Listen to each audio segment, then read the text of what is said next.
here that morning done already. Right off the bat. Very distinctive.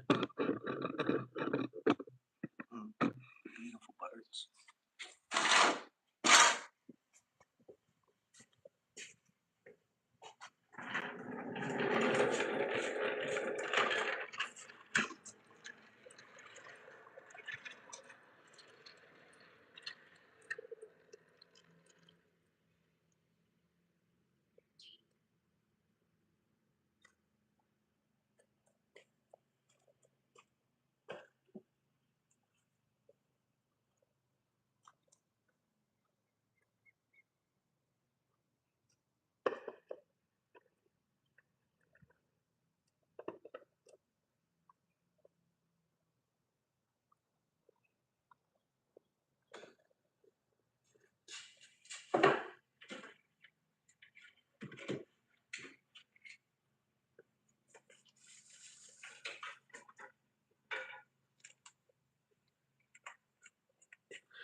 Jump on this inversion table right quick.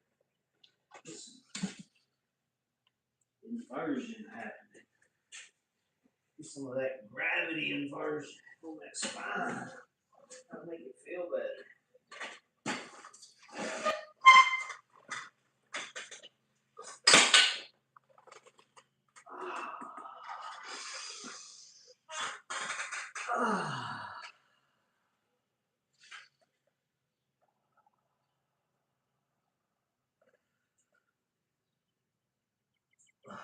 Stretch the whole neck out as well.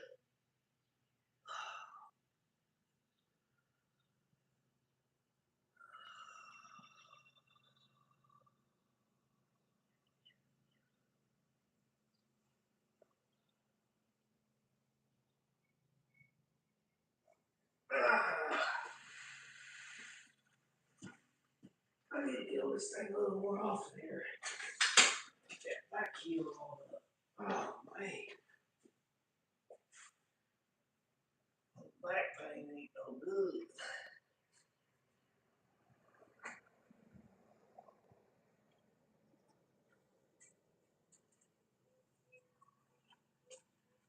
No good at all.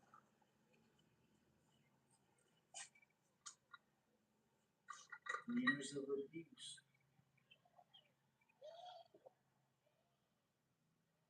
I was completely pain free again until I wrecked that bicycle a couple of years ago. Man, bicycle wreck snapped. Not bad though. I'm not complaining. I'm just saying there is a little some back pain that back in there. So I used to not have. After I compound fractured my back in 2007, October 10th, 2007. Ooh, that was a 5 year. I mean, the only medication I took was ibuprofen too. For 5 years it took me to heal up over that. When my dad, I was ready to have surgery. It hurt so bad. I was always living in a level pain 8, 7 or 8 with the stiffness and the pain for about what 3.5, 4 years or so. And then my dad finally talked me into going to this spinal decompression up in Claremore. It was about an hour drive one way, and It was $200 a pull. I did 20 pulls, and I did 20 pulls on my neck, and I mean, I was done. I mean, I was. She's like, "You're just gonna wake up one morning, and that pain is gonna be completely gone." And I remember waking up out of bed one morning, and I mean, I was just completely pain free. That spinal decompression was the cat's meow. I had went back a couple of years later for a tune-up, and I mean, I was good ever since. That was back in 2012, and I was good all the way up to about 2022, 23, whenever I had that damn bicycle wreck. My car pulled out in front of me, and I just swatted that. I mean, it snapped me up. I knew it instantly, too. But I'm not near the pain I once was. There's some stiffness there, just a little, just letting me know, hey, there's something happening back here, dog. And I just haven't been able to seem to work it out in the last couple of years. But just keep on doing what I'm doing until I get it worked out. Just learn to live with it the rest of my life. However it works out, it's going to work out. It just is what it is. There is a chiropractor up there I can go to. She has a good comparable spinal decompression machine as the one up in Claremore, but I mean not identical, but it's very similar, and it did help after that car wreck. That's the best one I found similar to that's equivalent to the pool that it provides. I've been to 2 or 3 other spinal decompressions, and them was a freaking joke. I mean, a joke. My inversion table is better than them. And usually that inversion table, it keep me in shape. Where I didn't have to go get no tune-ups. But I might just go spend a little bit of money. I hate to. Anyway, this is what it is for now. We're going to live with it, roll with it. Thankful to be walking. Thankful to be walking. Thankful to be talking. Thankful to be hearing what I'm hearing. Thankful for what little eyesight I have. And thankful for what little bit of money I have with a paid roof over my head. Very thankful for everything I got. Health, my health is wealth. And I am extremely healthy. There are people paying millions of dollars yearly to stay alive. They might have a ton of money, but they're using up all their money just to stay alive, and they're still not living the quality of life I'm able to because of their health reasons. They're just paying to take that next breath in whatever misery they're laying in. It's messed up. Life is wild, man. I'm thankful for my little self, my little plot. I'm very thankful for my little plot.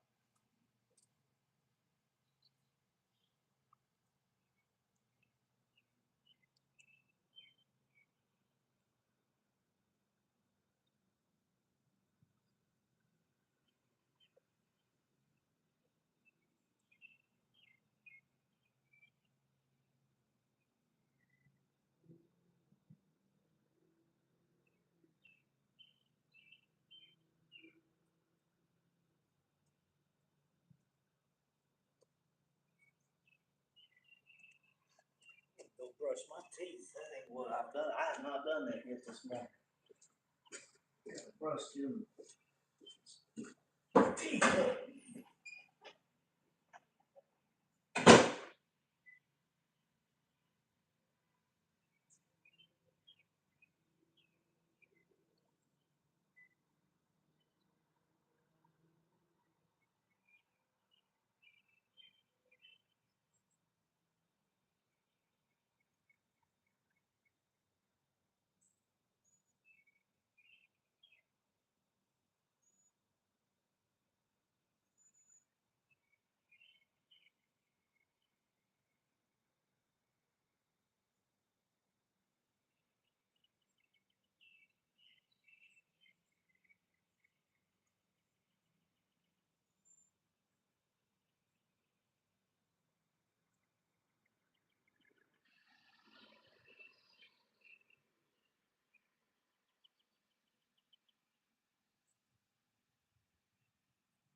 do a little more.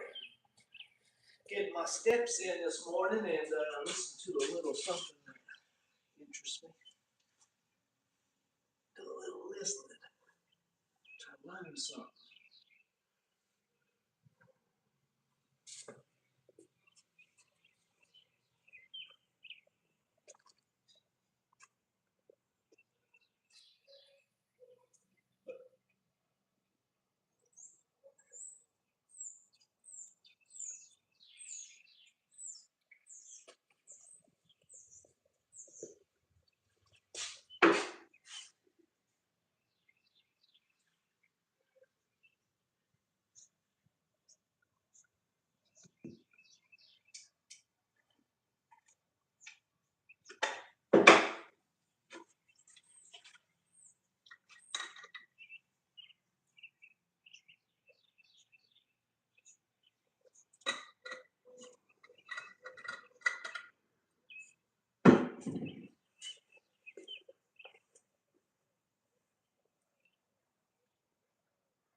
Goodness, them juices went down the wrong side.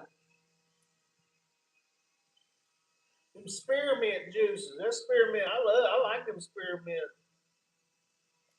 Them spearmints. Them suckers are good. I just happened to go down the wrong side that time. Whew. Good old nice spearmint juices on the wrong side of the throat. Choke you out, that make you pass out.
It's lunchtime. It's almost 1 o'clock.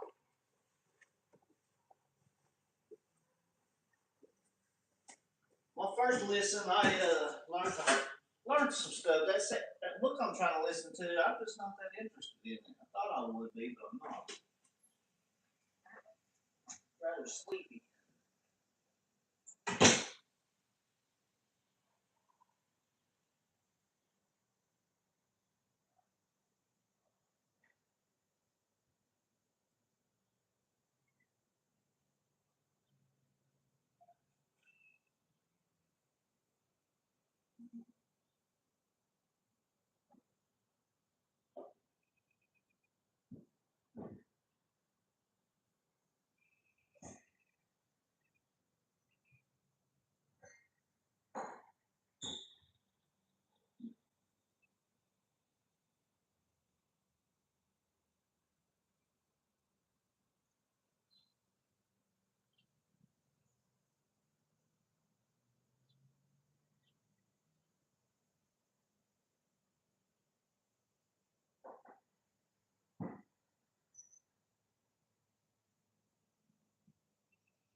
I've tried listening to 1984. I've tried listening to The Roadmap by David Icke. And I just tried to listen to the autobiography of a yogi, the original 1940, whatever it is.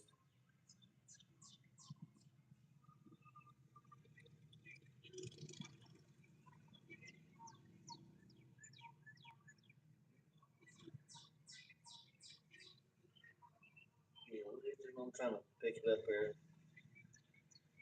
1946 edition. And they just are, it's the stuff I'm kind of into. It's just, I just can't get into them. I don't know I don't know what it is. I can't get into none of them books. Ready Player One and Ready Player Two. Golly, I can listen to that again. I think I've done listened to them 2 or 3 times. Stuff like that I can enjoy for some reason.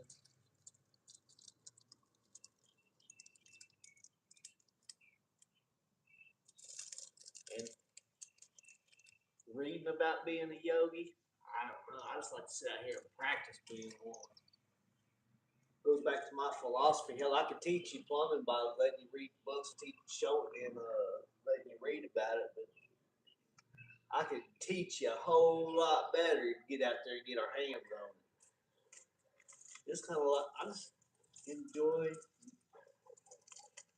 being the observer of this entity or whatever it is. I know my perspective has changed in the last year and a half on all of this stuff. I'm enjoying my time.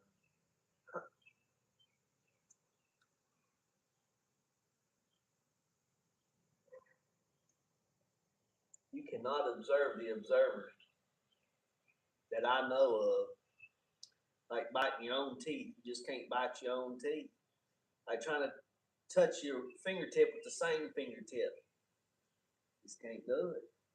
Now there may be a way to observe the observer, but that's what I was learning this morning, and I'm I am well aware. My observer observes everything, observes my thought. I mean, but to observe the observer within myself, mm-hmm, sounds like the impossible feat. Especially some of the books I've been reading or some of the stuff I've been learning here recently. Impossible to observe the observer.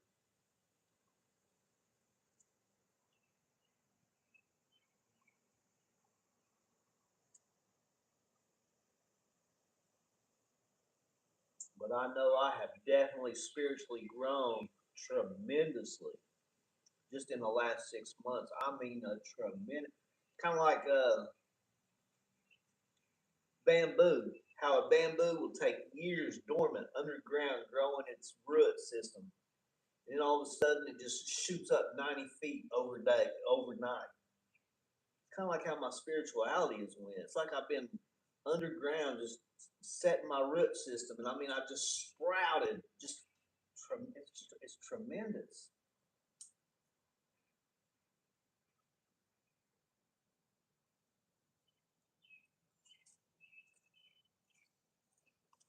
Pretty spectacular.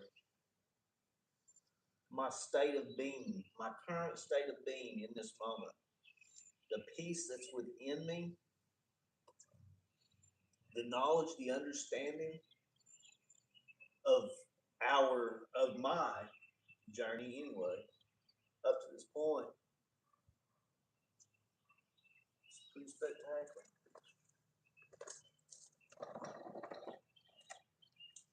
People spend thousands and thousands of dollars on retreats to learn what I mean. I'm sat right here and learn, but just practicing. I have so much time on my hands to do it too. My things I work on daily are spiritually, mentally, physically, emotionally, and financially. Them are my five areas of it.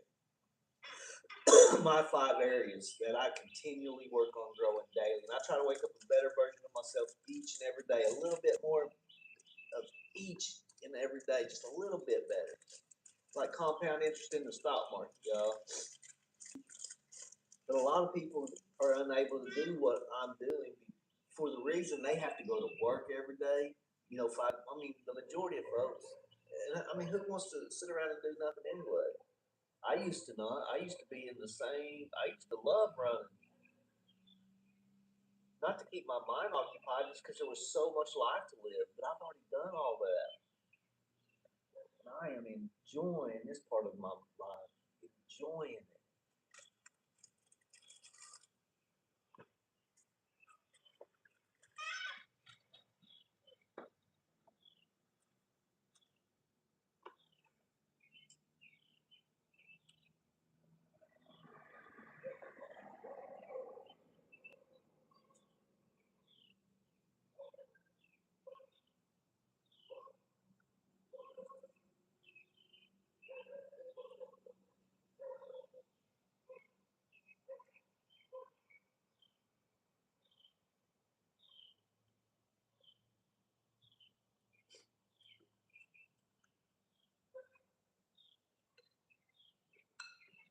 About to polish. This is the last bowl of that big old pot of beans. 2 pounds of beans.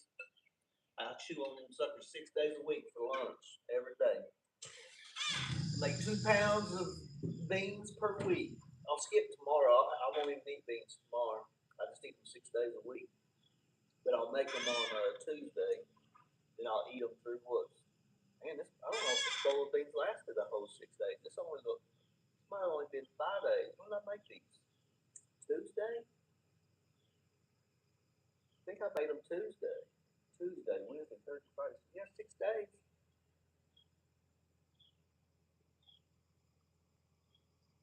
Or was it Wednesday? I don't know. Either way, I chew on them for 5 or 6 days. Then I take a day off and make another bowl. A pot, 2 pounds. Last bowl right here.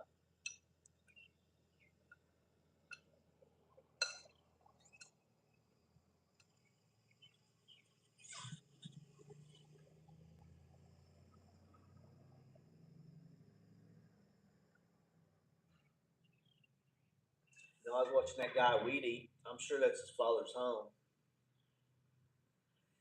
He goes inside or whatever, or some kind of a whatever, some kind of relation to him, close. But I was sitting there watching him. He has all that equipment, has a pretty nice truck.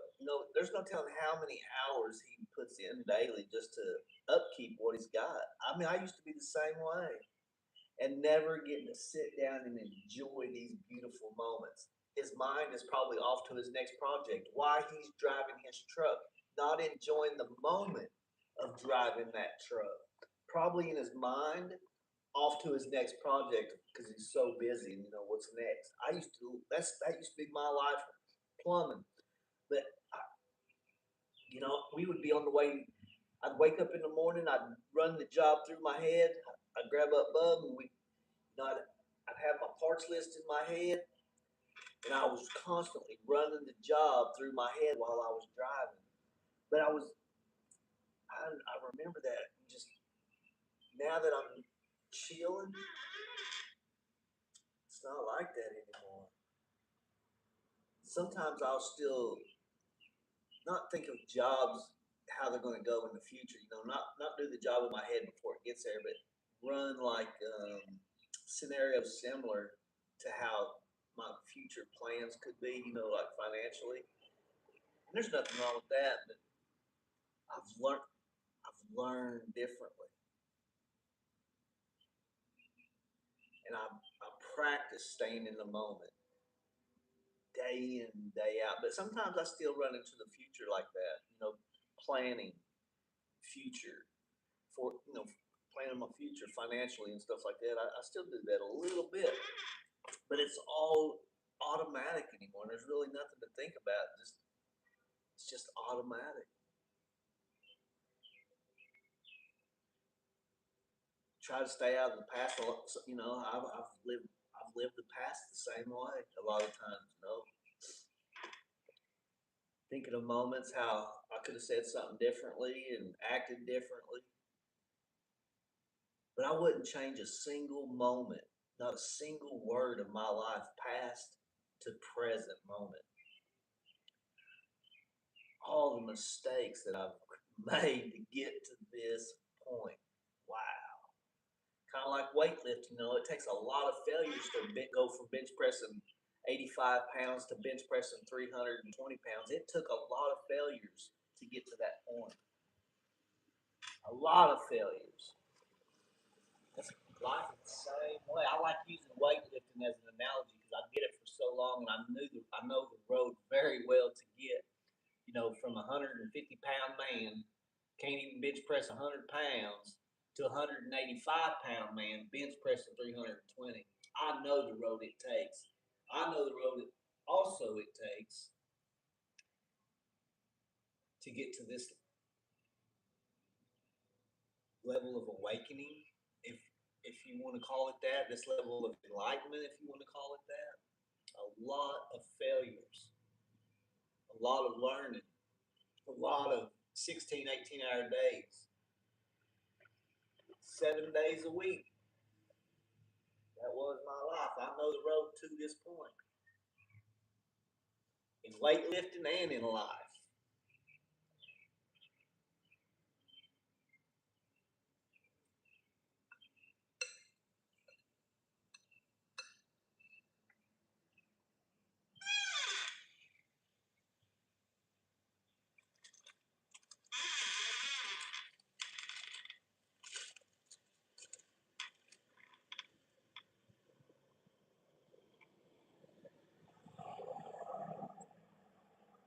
Can't teach nothing financially because I ain't financial enough to know better. I still make a lot of mistakes financially, but I'm on the right path. A lot of failures to get to them zeros. To add them zeros to your bank account takes a lot of failures, unless you just are got the right mentor. Just get it. I did not. That's all been self-taught, and I have made a lot of failures financially. I can't teach you finances, but I think I'm on the right path.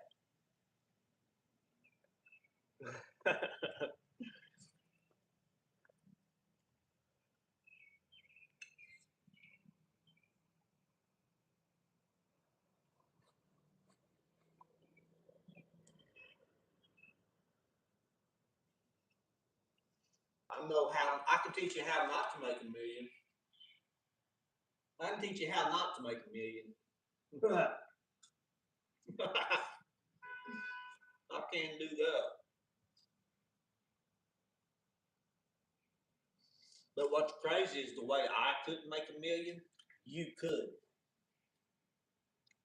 That's what's crazy about life. There is no right or wrong. It's just what it's all about your character and how you your ideologies and your beliefs. How you, I mean, it really is your character. It comes down to basically your character because we can trade the stock market the exact same way to where you win and I lose, or vice versa. All because of my character, all because of my this certain attributes about me, like maybe my risk tolerance is a lot bigger than yours, and I lose a lot more. But you know, whatever it is, your characteristics about yourself. One way you can make $1 million, and I can't make that million. But what works for me may not work for you. It's just that's what I noticed about all that. There's a lot of people making a ton of money that I've tried to follow, and it just didn't work out for me because it's just because of my character. And I know how my character cannot make $1 million. I know how to have a lot of fun trying to make it though.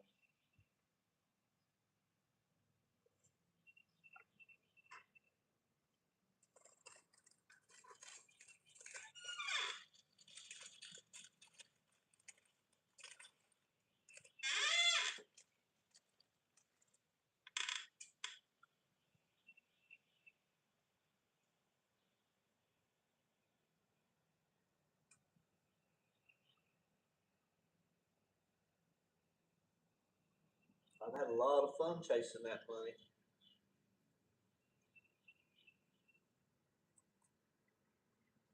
A lot of huge L's though.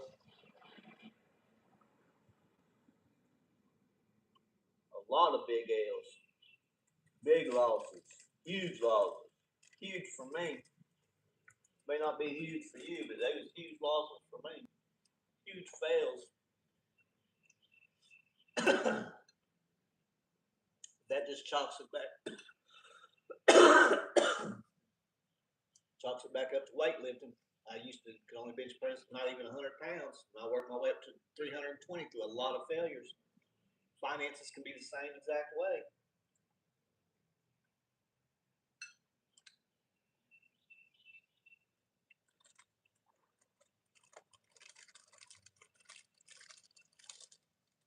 Strengthen your technique, strengthen your muscles, and just keep on trucking. I think that's how the finance system is going to be for me too. I'm already rich. I'm already wealthy. I mean, just through health. Like I can't repeat it enough. That health is wealth, y'all. Might not be rich yet. I'm definitely wealthy in health. People out there paying millions of dollars yearly to stay alive, and they are not living the quality of life I'm living, even after paying them millions of dollars. So I'm very thankful, very blessed in that area. In a lot of areas, just not that. Just keep growing a little bit each and every day. That's all I know to do. That's all I'm gonna do. I mean, that's just the way I'm made. That's the way. That is my character. Keep head down, grinding, or head up, however you want to look at it. Whatever. It was just the same. My head down. My chin is high. I'll look you. I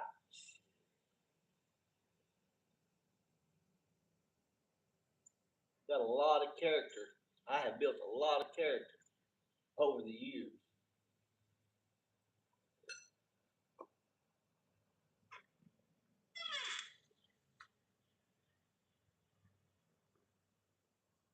I am full of confidence.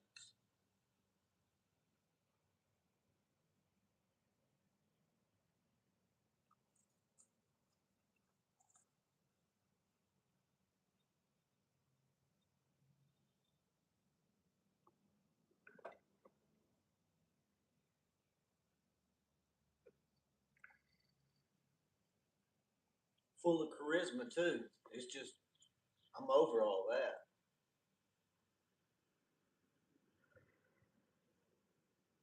I'm at a different. I'm transitioning. I'm into the fall stages of my life. You know, I've done live spring and summer. I've done live that. I'm into the fall of my life, the fall season of my life, and I'm going to enjoy it.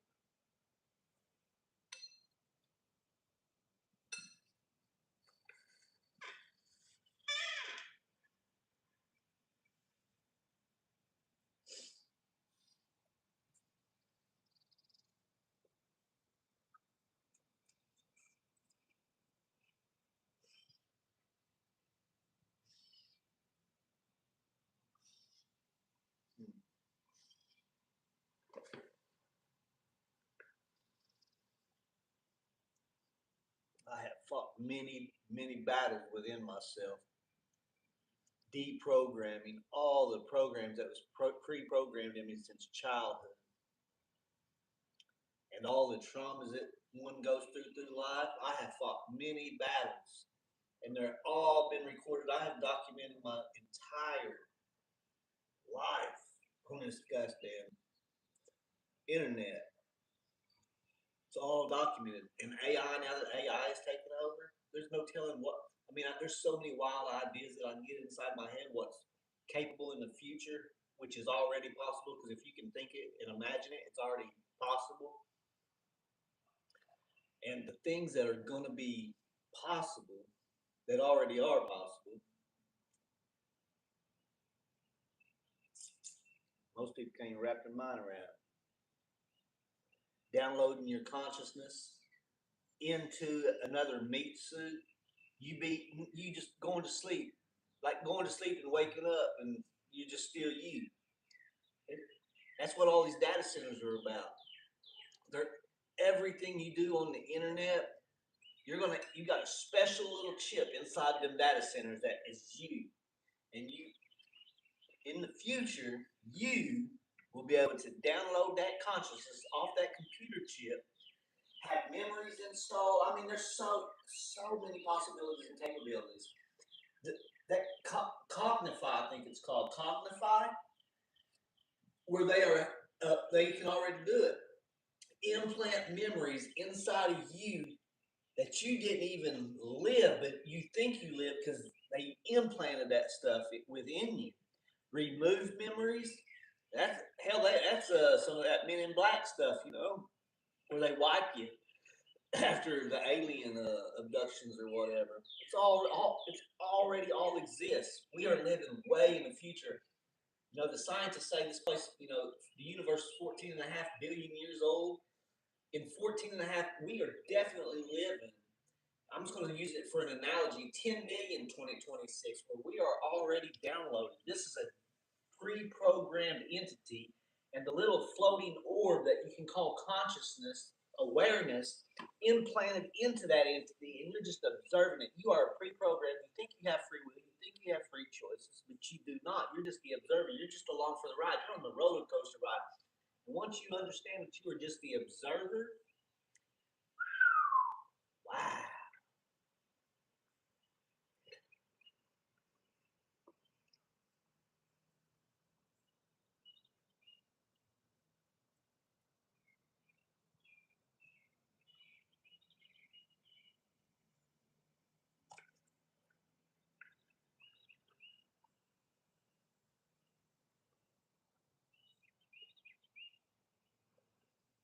That was a sweet bite of beans too.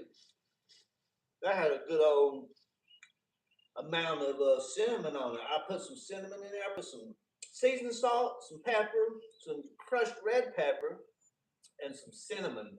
That was a good sweet bite. With after them good words, that was perfect time.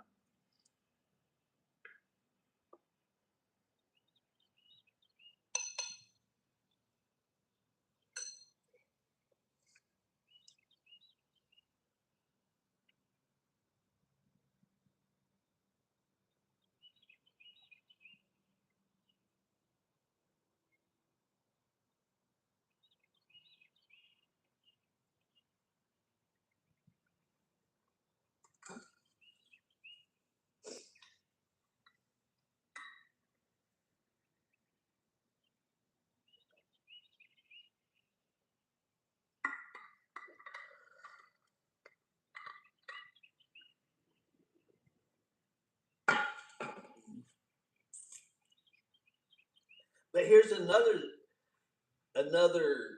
spin-off of what I just said. Is whenever I said you have no free choices and free will and all that stuff, that you're just a pre-programmed entity or whatever. Maybe, perhaps, in certain moments of life, like certain moments, when a life-altering decision could go several, you know, possibly, because there's definitely other realms and other dimensions. So, I don't have it quite figured out. There's so much. There's just so much. How does one with this simple of a mind? I mean, my mind, this simple of a mind could ever figure something like this out? Because if so many different spin-offs throughout life's choices up to this point that's playing out in other dimensions, other realms.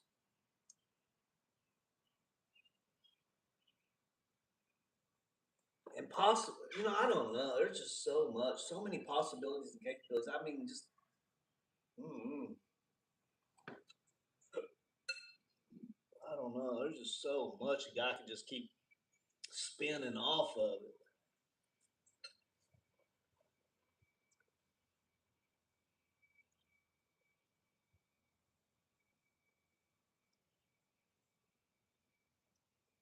But the most important of it all is right now in this moment. It's okay to think and daydream and play all that stuff, play them games. But the main important factor and focus is this moment, right here, right now. But when you're imagining, it's fun to have imagination and allow that stuff to run like that and play scenarios. It's freaking amazing. For me, anyhow.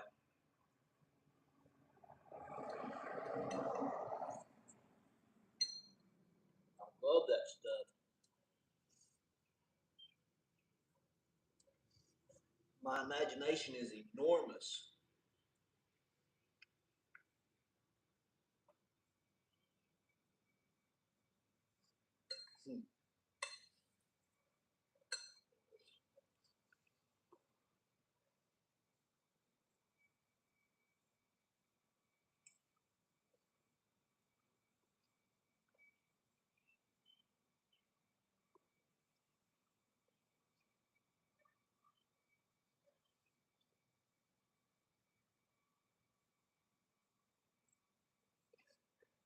You know, all them L's I've took through life. If a certain amount of them L's were W's in another dimension, maybe in the future or whatever it may be, I can circle back around and go live that branch of my life. You know, I mean, we have an eternity. Can you wrap your mind around eternity? I mean, most eternity. I heard the other day, eternity. Imagine counting every grain of sand on a beach. Imagine how much time that would take. Billions and billions of years. Eternity is greater than that. I mean, and being able to circle back around and play out other branches of your life to see how they would have gone in the future. Why not? How's why? I mean, why couldn't it be possible?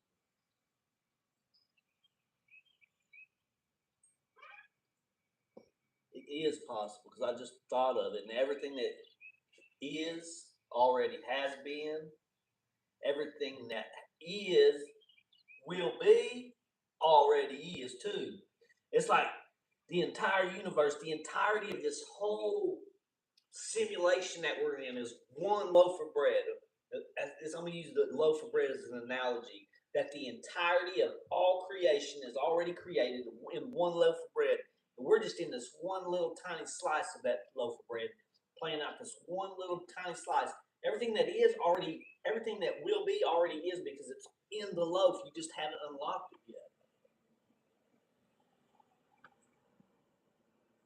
So if you can imagine it and dream it, it's already done. It already is. You're never there will be no new inventions. You just have to unlock what already is. It's that simple.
something was ticking on that truck. I don't know if it was a small exhaust leak or a lifter knocking. The sound was down low, like it could have been. It wasn't a normal exhaust leak. I don't know. It sounded like a lifter knocking, and it could have been a weird exhaust type of leak too that I've never heard before. But it didn't. A lifter would have been higher. The sound was lower, like the lower portion of the truck. I don't know what that could have been.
Them are lifters knocking. I heard a bunch of them on this side. Those lifters knocking.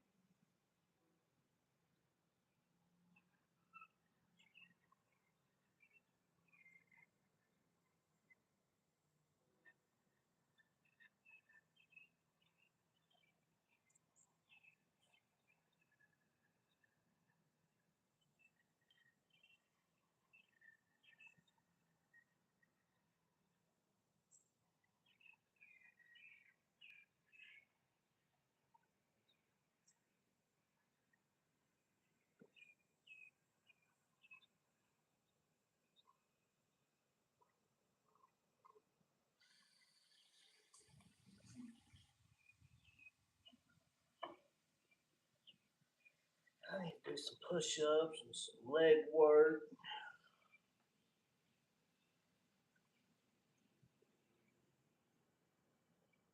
In case I want to sit around and smoke a fatty in a couple of hours. Might as well get it all done real quick. I already got my steps in for the day. I need to get some strength building in. I did yesterday. Heck, I smoked all day yesterday like a flute ball. Oh, it was nice though. It was enjoyable. I need to get some push-ups in, some leg work in, so I'm able to keep this body functioning for as long as possible. Longevity. I'm in it for the longevity of the longevity.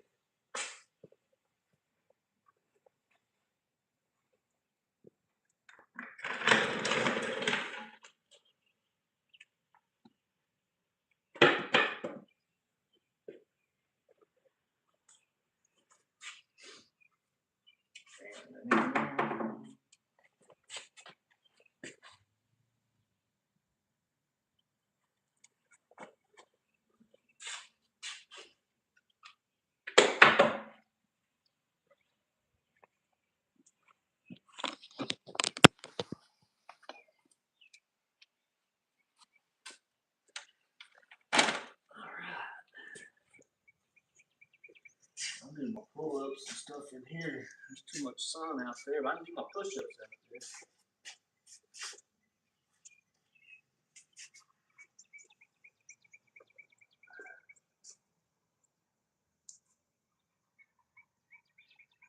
I did 120 push-ups yesterday. That's the most I've ever done in a long time.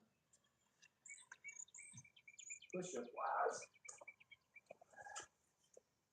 Oh.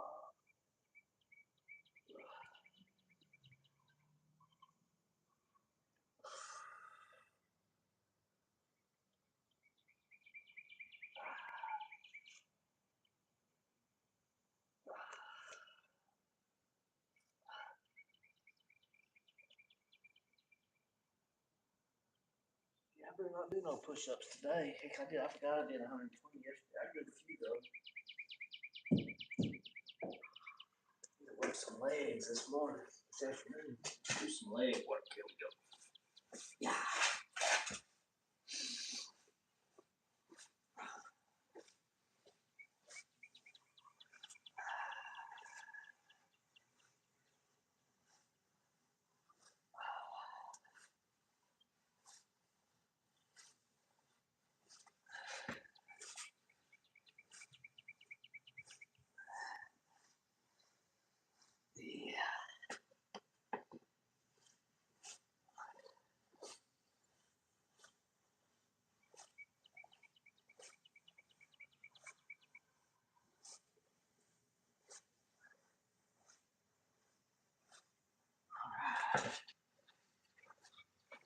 Something easy.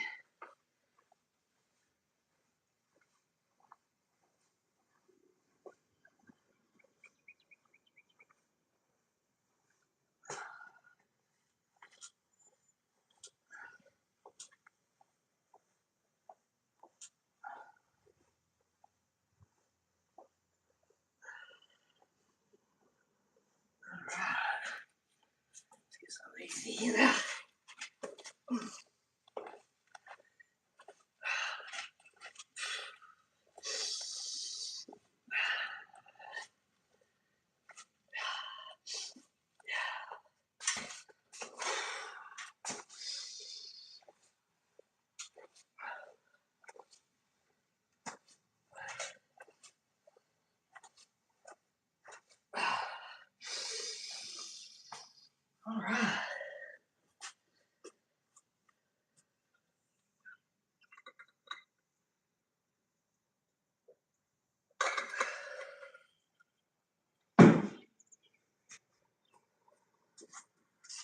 Get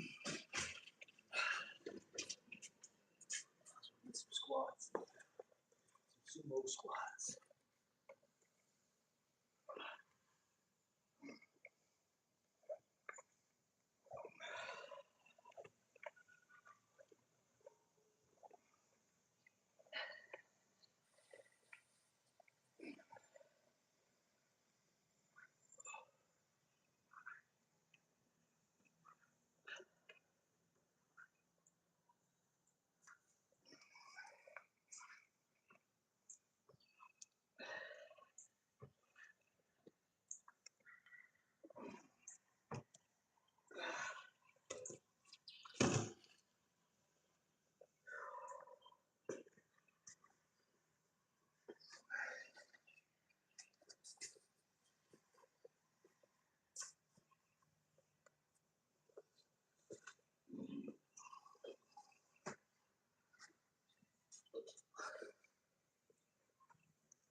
Not a cloud in the sky today. This is beautiful.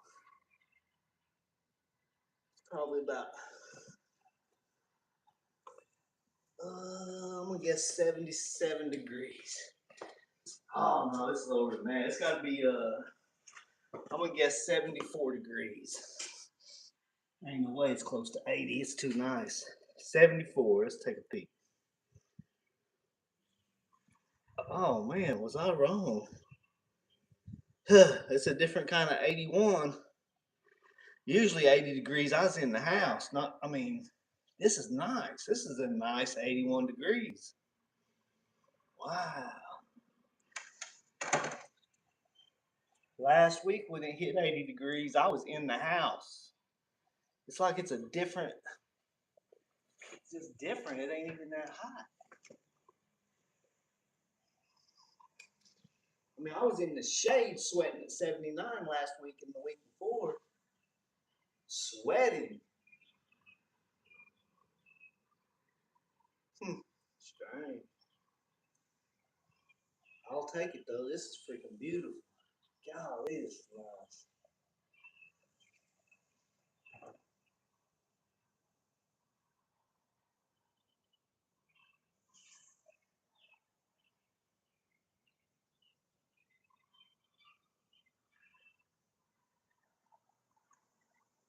Oh, I didn't hit no pull-ups yet. I gotta get some pull-ups in a minute. Wait on my next set of legs. I got it all day. That's what's so awesome. I just get up and work out whenever I want to. I got all day to work out.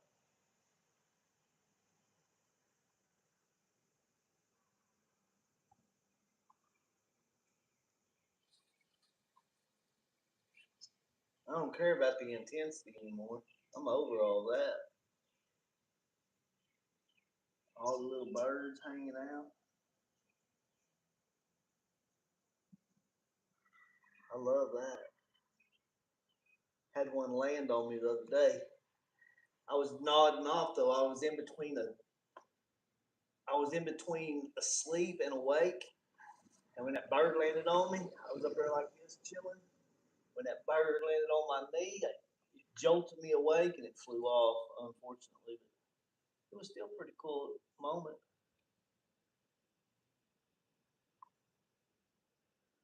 I was in that state of mind right where you can leave your body. Right where you jerk away, right before you astral project.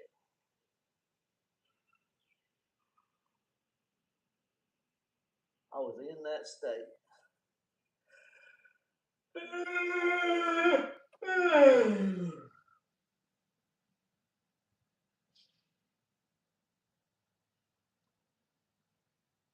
Let's get it upset right quick.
do pull-ups later.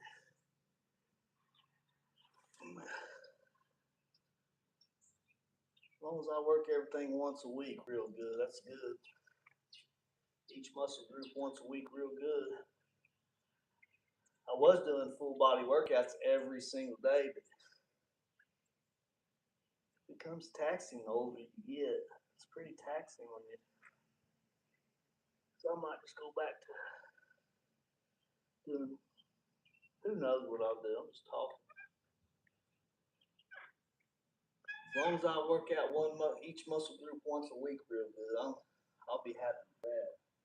That's how I used to do in weightlifting.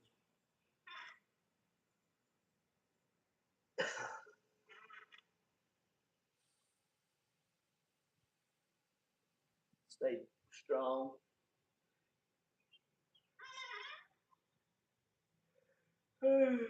But I do like to get my steps in every single day. I do that.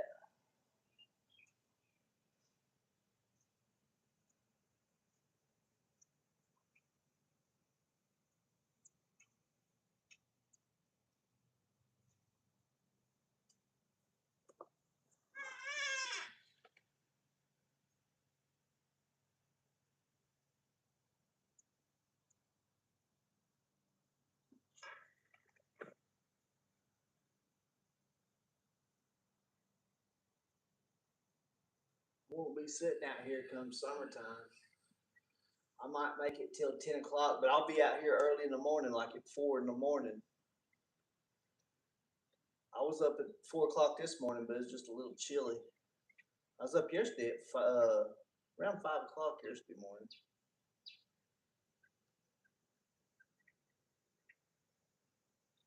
But it was too chilly to come outside. But as it starts getting hotter,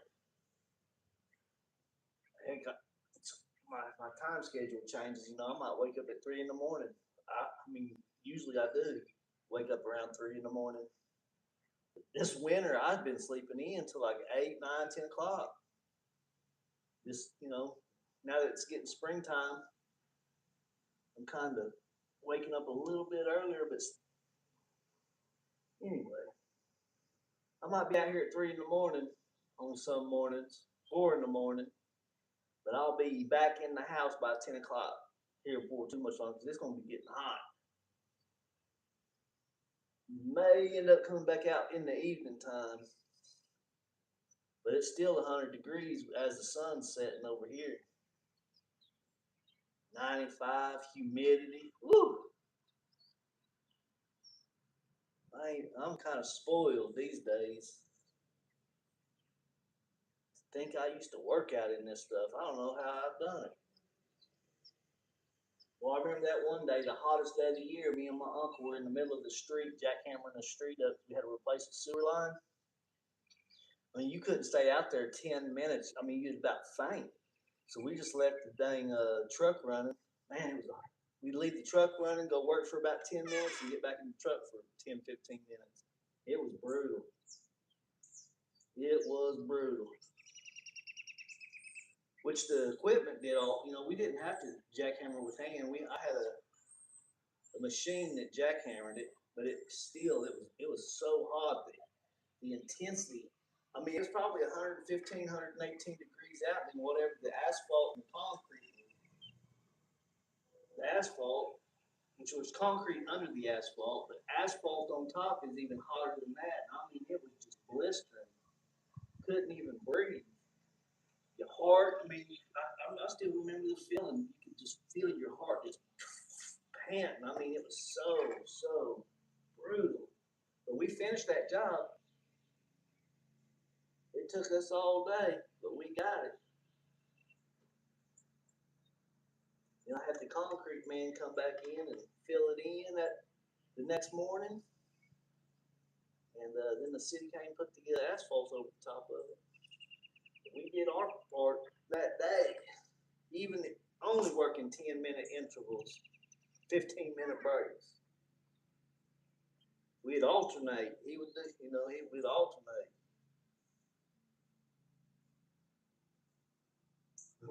That was a brutal day. That was over on Broadway. I still remember. I could walk right. Heck, I can still remember. That's right there on Broadway. About 400 block would that be? Probably about 400 block, 500 block of Broadway, East Broadway.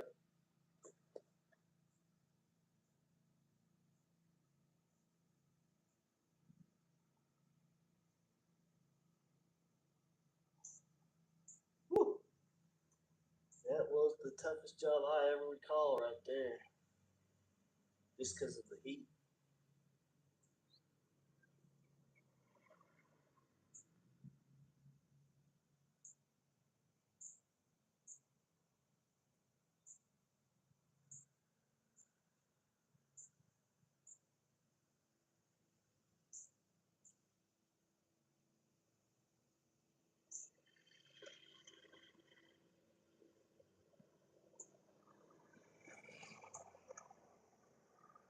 I really don't remember how hot it was that day, weather wise, but it was hot. And with that asphalt, you know, whatever it was on top of it,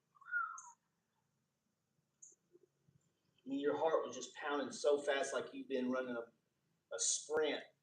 And I mean, your heart was just pounding, and I mean, your head was aching. You had that headache type thing. You could just feel your blood just boiling. Oh, man. We was getting older at that age, too. Hell, I retired when I was 47. Well, hell, we was probably, I was 44, 45, and he was probably about 46, 47. We was getting, I remember telling him, we're getting too old, but we gotta be careful, man. We're getting up there in age where we stroke out with this heat. And it wasn't a couple, 2 or 3, 4 years later, I got to retire, however long he got to retire as well. Even though it ain't the retirements we both expected. It's the retirement we were given. And I accept it with grace and honor.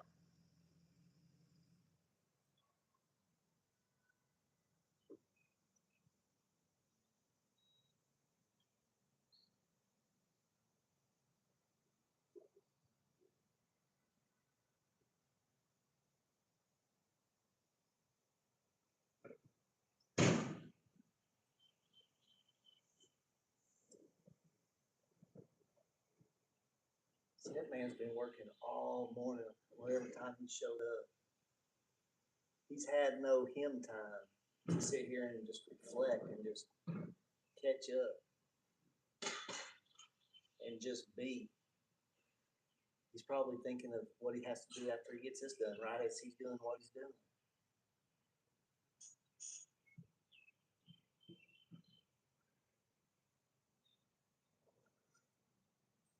I don't do that no more.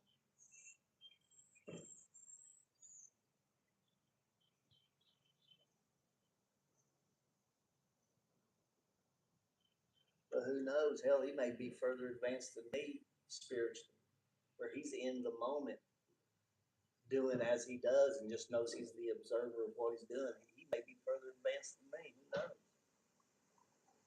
I'm only assuming because I know how I used to be. I was so busy and I was always in, hardly ever was I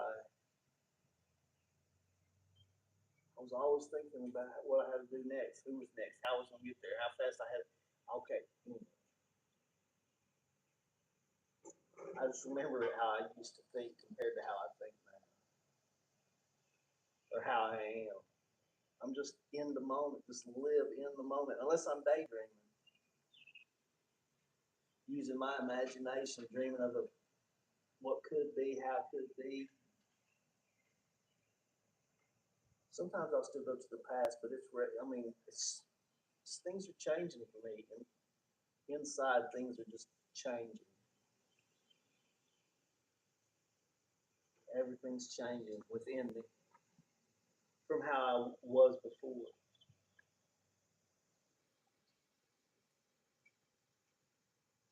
thought process, my mentality, my spirituality, my mentality.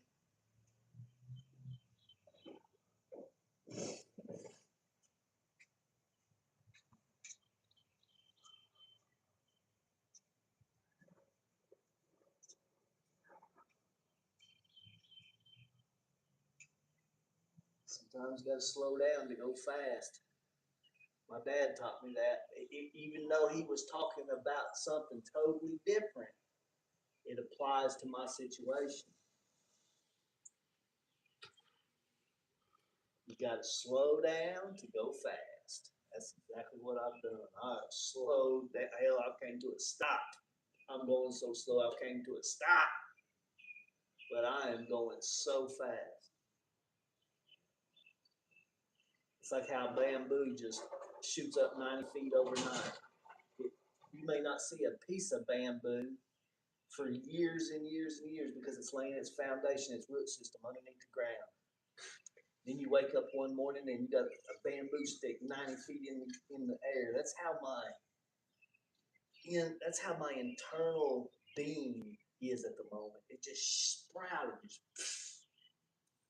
I've done all the work in the past and all the root systems set and it just sprouted. I mean, it's so weird.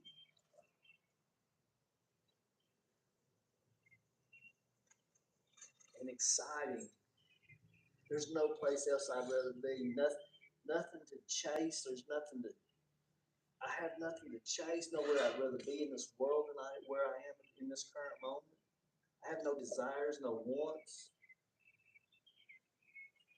Where before, there was always a want.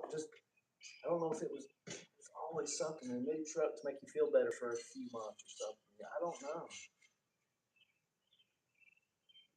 It's just different. And there was never enough, even though I had more than I was overflowing in the past. I had so much money, and it was never enough.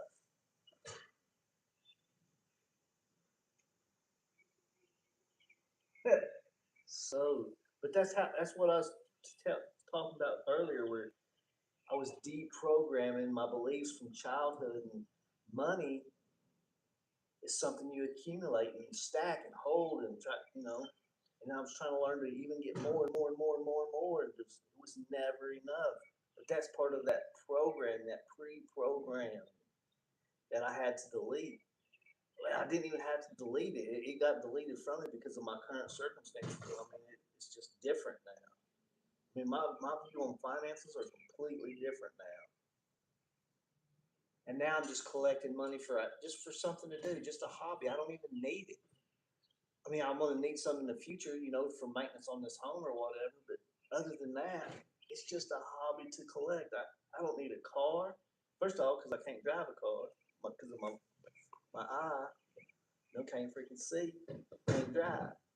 So I don't need a car. I have no desires, no wants. It's unreal. Even if I had the money, I don't want a bigger home. However, that's more to clean. I just came from a $250,000 home that I had to hire clean because wasn't enough time in the day.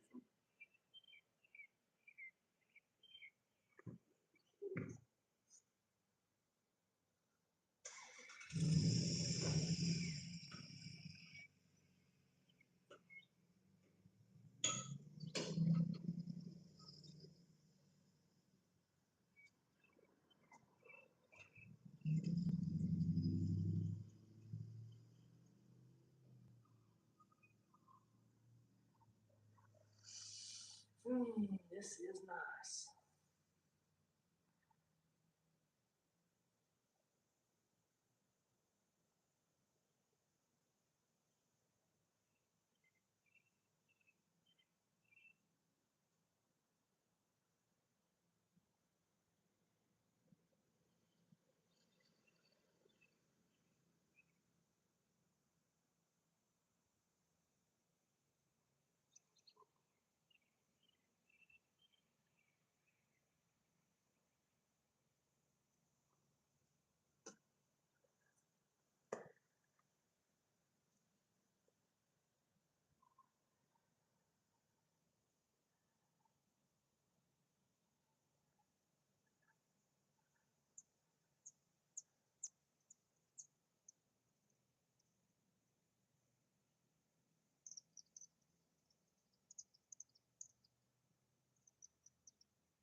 I've been living as a monk, tried to show me how they live for many years.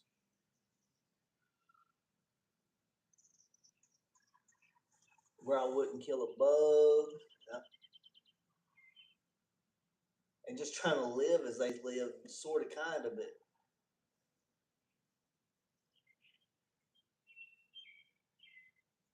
I even remember telling my sister, I said, I kind of live like a monk. I told her that, right? That's probably after Dad died. It's probably around year 2016, 2017. I told her that. But I was still chasing money. But I still had a sense of, I still, because I remember the monks walking the path, and then, they'd pick a bug up and set it to the side, not squish it, and I would, so I was trying to tell her anyway, whatever I was trying to tell her. But now I have no desires, no wants. I'm not chasing money. I've turned that into a game of seeing how much money I can accumulate with what I've got. Anyway, it's fun. I'm having a good time. It's great. This is freaking amazing. So crazy. A complete 180 lifestyle. I just sit here and my money comes to me just like I always wanted, just like I always imagined. That I would just sit around, the money would just come to me, and I'd reallocate certain money to certain areas to even grow further. That's exactly what I'm doing. Just a few zeros shy of what I intended, but that's okay. The zeros don't make you a better person or less of a person. You can't allow money to change your character. If you allow money to change your character's not that great of a deal anyway. Money comes and goes. Hell, they'll print another billion or however much they print on a daily basis tomorrow. And then the day after that, and the day after that. Hell, we're 39 trillion in debt all together as one. As one. We're all in that together. 39 trillion in debt. 1 trillion every however often, twice, however often our interest rates are due. And they continue having to pump that money, print that money and pump it into the system, or until something changes. That's got to be soon. I don't know. I don't know. They can't sustain that tree. I don't. They can't sustain this much for longer. I don't think. It's gonna take a lot smarter. I don't know what's gonna happen. Pretty interesting times on that. Stock market all time highs, 39 trillion in debt. Somebody saying that they know how to get us out of debt. Pretty interesting.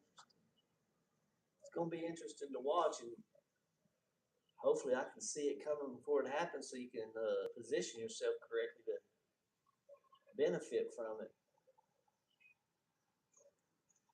Kind of like how Nancy Pelosi does. She times the markets perfectly somehow. Perfectly. I mean, damn near perfect. They definitely know what's going to happen before it happens in the stock market. They know what's going to go up, go down, when it's going to happen, how it's going to happen. It's definitely not fair playing grounds, that's for sure. There's definitely a lot of inside trading, inside information going on. And the problem is that everybody's in on it. The hell, can't nobody freaking press charges on nobody because hell, they're all in on it together. It's crazy, man. Crazy, crazy, crazy. It's cray cray.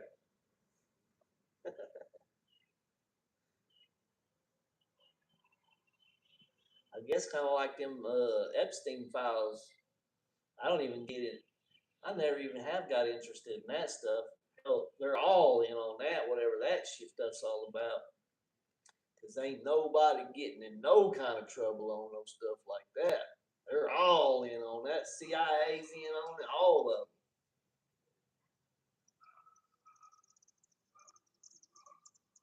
of them.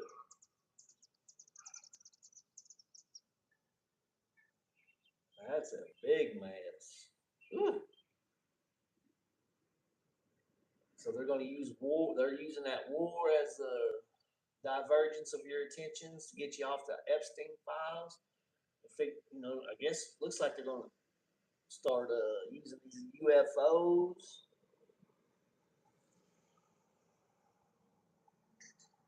to divide and conquer, divide your attention. Whether it's about UFOs, the coming of the second coming, the whatever whatever it's called, rapture. Yeah, the rapture, the UFOs, the Epstein. Just divide your attention. The wars, so many wars, the financial wars, the spiritual wars, whatever it is to divide your attention. And then you're going to be out here. So much conflict in the world. There's so much conflict in the world because there's just so much to get involved in. And people do. So much. People are on edge everywhere, because of the spirituality warfare, the financial warfare, the wars themselves. People are struggling in every way possible out there. I mean, from what I see on that telephone,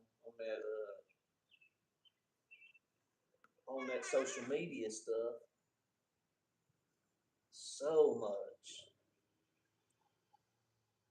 People are just nutting out. Stress, cortisol. What is that? Cortisol. Their cortisol levels get real high, and stress, and just boiling over just so quickly. So easy to do.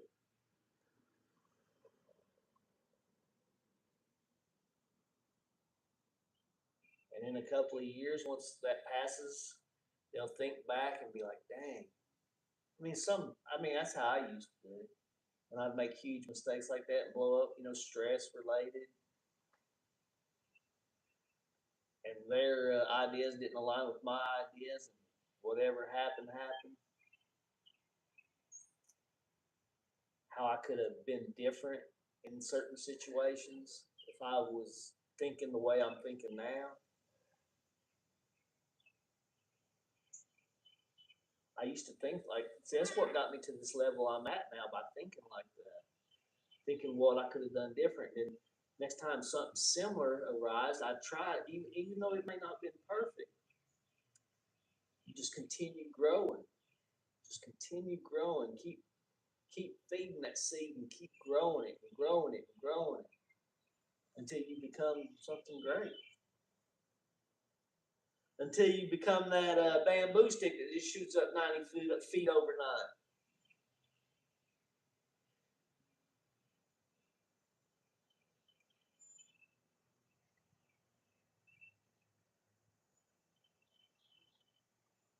Metaphorically speaking.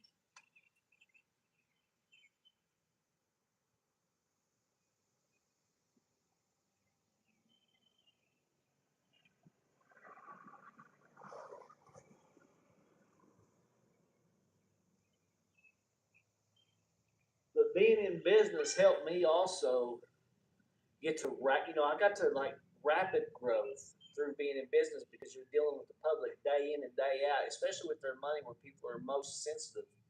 You know, I learned real fast that when it comes to people and their money, they're very, very sensitive, and they protect their money sometimes more than they protect their family. I mean, I've learned a lot just from from people, individual peoples, in the hardest way you can possibly learn, but the fastest. It was like a fast. It was like a rapid learning. It was because it's everything. You learn their culture because you're in their homes. You learn everything so fast. How they're different from how they are inside and how they're portraying themselves out in public or on the internet, on that social media. You see how their true character and how they portray themselves differently out here in the world. I learned so I learned so fast. It was a very fast education.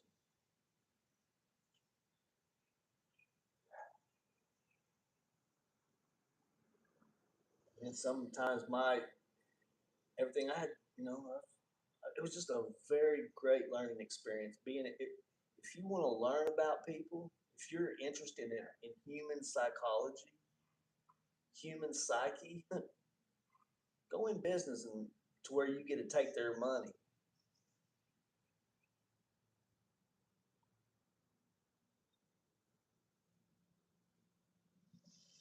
Money that matters to them, where money that matters. Not no little.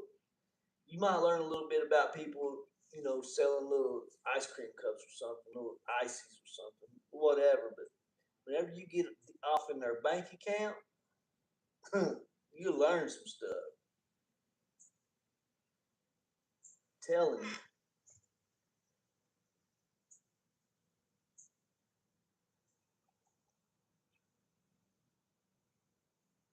But you can't hold. You gotta learn not to hold it against them, because it is human nature the way they act. It's just human nature. You can't hold a grudge toward them. You can't. You just gotta let it go. When they rip you off and all that stuff, that's what my dad taught me. Just wad that ticket up and throw it away. And not only am I wadding up and throwing away their debt, I was throwing away how they treated me. The way I was treated. I even throw that away because it's not their fault. It's human nature. We are some pretty interesting species. That's so sad. What was that? I couldn't tell what that was. Can't see. I just know it was something on a motor, but I couldn't tell what it was. Sounded like he ran that stop sign down there. There's a stop sign another block over, and I never heard him lift or heart or whatever it was.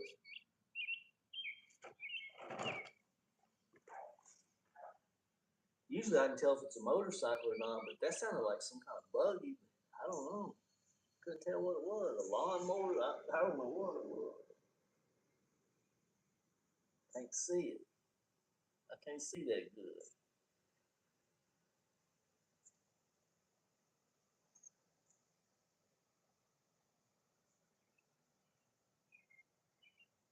I learned a very valuable lesson back in August of just last year.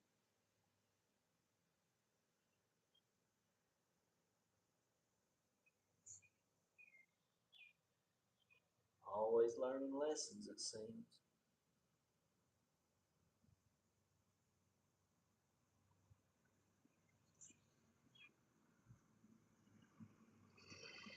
But what happened to me is, I can't, still, I wadded up and throw it away. It still wants to rear up at me a little bit, and I get a little attitude about it sometimes. Because it just, people are, people never cease to amaze me. The human nature, why somebody would want to ruin somebody's life for no reason. Zero reason, none. It makes no sense. All I know is if she's married, I sure feel bad for her husband.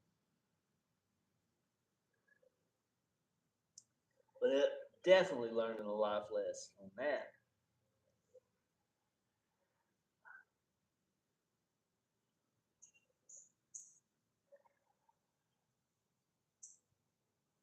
Now, I really don't feel sorry for her husband because if she's married, she's had to have had one heck of a life to get her to that point of that evening I met her. One heck of a life. A lot of more she's going to have to battle to get to the level I'm at within herself. That she must do on her own. We all must do that on our own.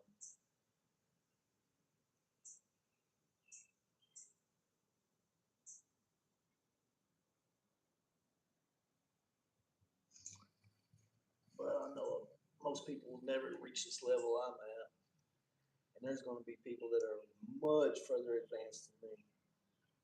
The only difference between me and a lot of people is I got 12, 16, 18 hours a day to practice this.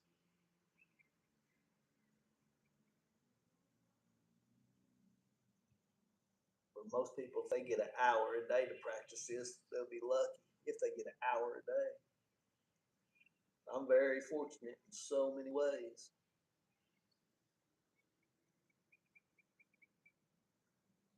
But I still get caught up on that internet sometimes. Like last night, I probably spent an hour on that social media scrolling around, looking around last night.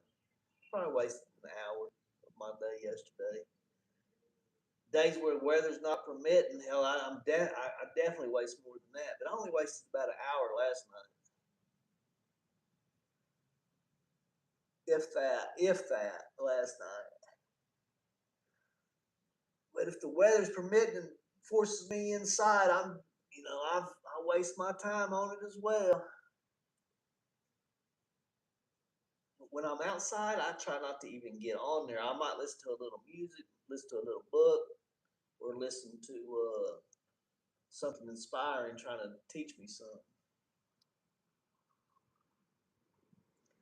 It helps me put all these damn puzzle pieces of the human journey together. Man, this is a beautiful day. Not a cloud in the sky. There has not been very many days like this since August. I'm going to tell you right now. There has not been many days where there's no clouds, where you can see the sky or see the water. They say that's water above us up there, that we're under a firmament, they say. And I've also heard that that's just the reflection because Earth is 70 whatever percent water, and that's just the reflection. Either way, it's not going to change my perspective. It's a beautiful freaking view from what I see, and I can't see that good, but I can see it's beautiful.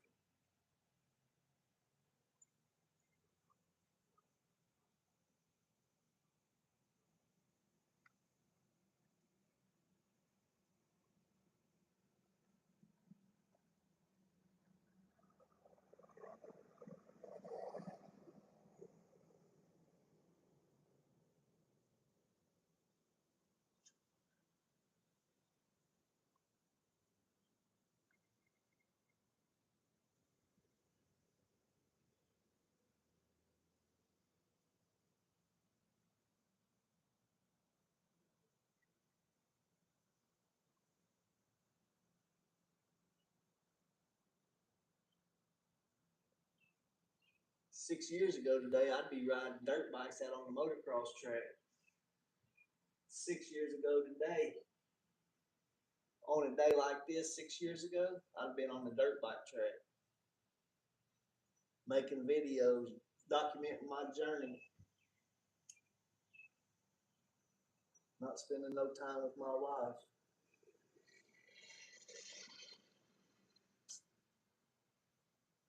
It's what it is, I reckon.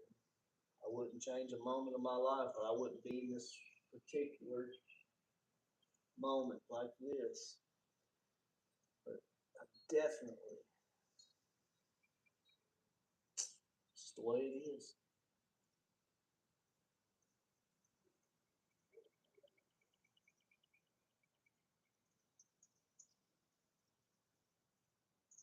After our child grew up and moved out, I didn't change. I didn't give her time. It was all, I was trying to live my life. We just grew apart.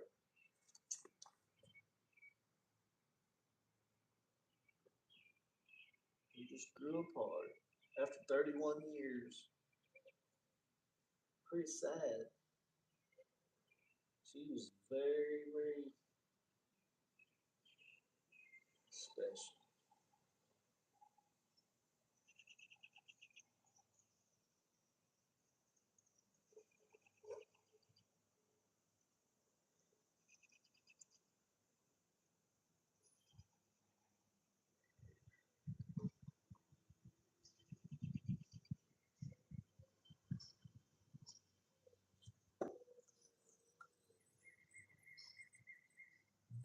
I mean, I was working Monday through Friday. I was putting in 16, 18 hours a day. I never even showed her time. You know, I'd get off work, go, I'd work out. I'd even work out at home, so I didn't have to leave to go to the gym. You know, saving 30 minutes. You know, 15 minutes to the gym, 15 minutes back, and working out. Hell, I could sit down and work out for 45 minutes at the house, and that, you know, it saved me 30, 45 minutes. And then I'd get in there and start learning everything that I was learning, finances, you know, everything that I was learning. I was spending 16 and not even showing her no time. Ah,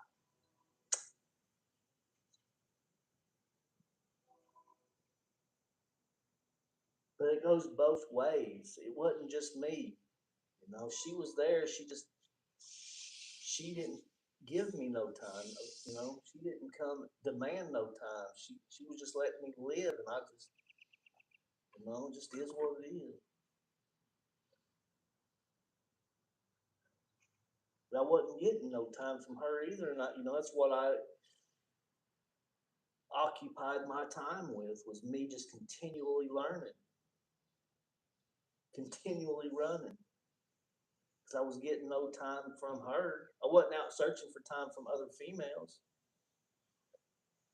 I just wasn't getting no time from her. She wasn't giving me nothing. I wasn't giving anything.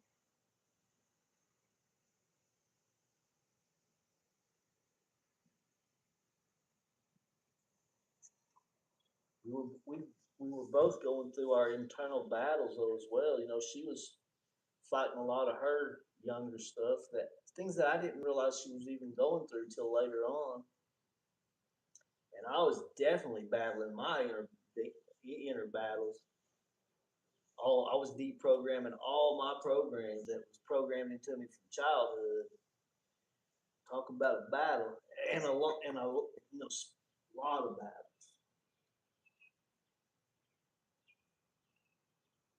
Financial losses because of my gambling, the way I was trying to become a millionaire, and I just failed to give my wife time. The time, you know, that a relationship needs nourishing, just like, you know, just like in anything you do. And I failed at that, failed hugely. But I wasn't being nourished. I mean,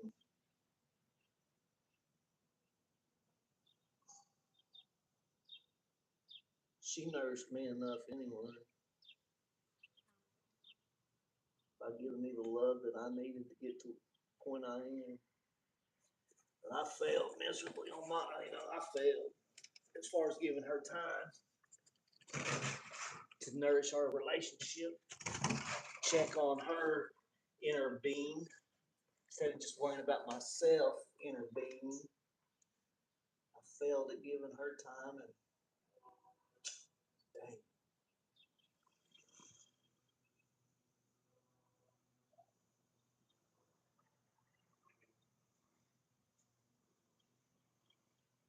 you know, I can't imagine me ever being with another woman. That's for sure. Not even today. Not, I mean, I just can't. There's just not enough time left in this world. I knew everything you could possibly know about her, other than her emotions and her thought process. I mean, you might know everything. You just don't know a person, even after living with them for 31 years, off and on for 31 years. I need to say that, off and on for 31 years. Because we were definitely off, but mostly on. But even after 31 years, you just truly don't even know a person unless you put in the time, unless you truly nourish that relationship. And I did not nourish that relationship.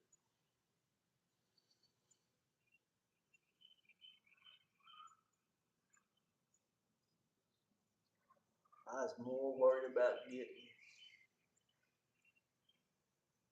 having fun, just living. I was just living, living my dreams. Wow, what a trip!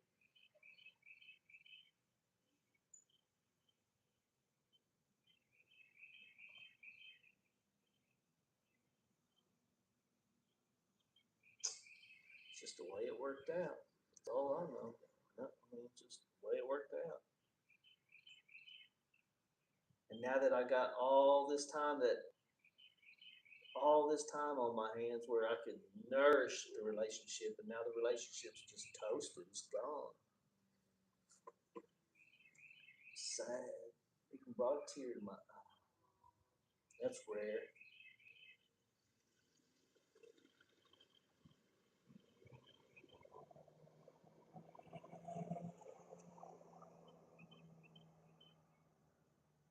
But she's growing as well. She's still growing. She's wrote a book. She's she's in the process of finishing up her second book. I mean, I'm happy for her. She's off all her medication that she's been on since childhood because of some of her childhood traumas. I'm proud of that. I mean, she's freaking digging deep. She's going through it too. She's doing her thing. That's freaking amazing. And if I was holding her back in any way, I mean, obviously I was, or she wouldn't have left. So good for her.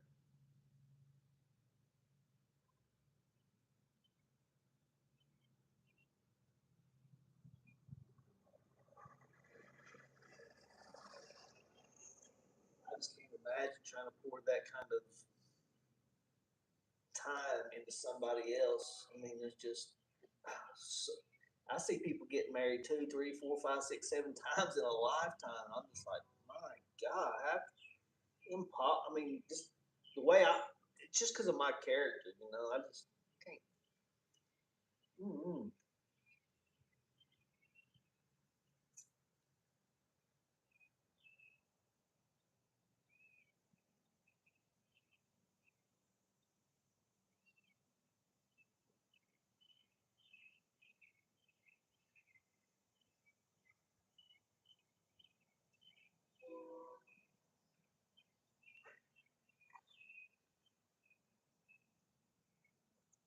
We only spend 15, 20 minutes a day with somebody. That's not enough time to nourish a relationship.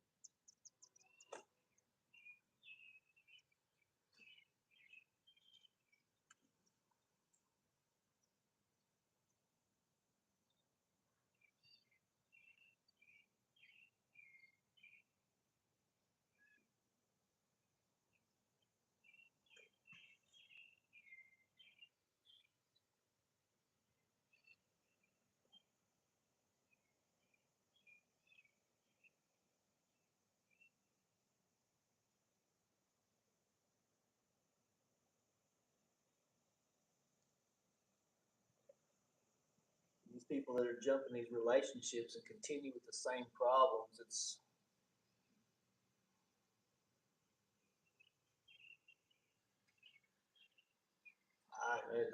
I just don't foresee myself in any future relationships with women or men. Honestly, not. I mean, not even. I'm talking as like buddies because just because the way my life's been dealt with that stuff, just because I know how people are. I know the worst of people. That's what's bad. But only through my wife do I know the good of people.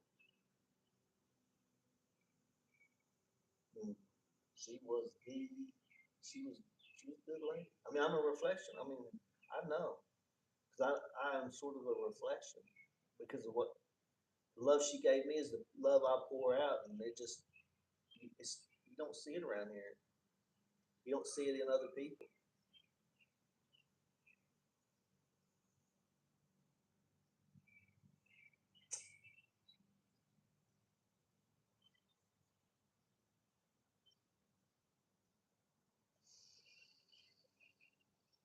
Well, that was a heart touching moment, wasn't it? I don't know what got me on that damn subject, but hell, it brought a tear to my eye a while ago. It didn't fall though, but it sure brought one to my eye. I had to wipe it.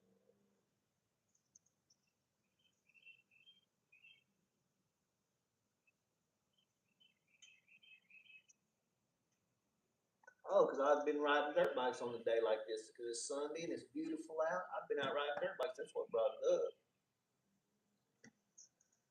Man,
this is not bad for 81 degrees. This is compared to what was last week and week before.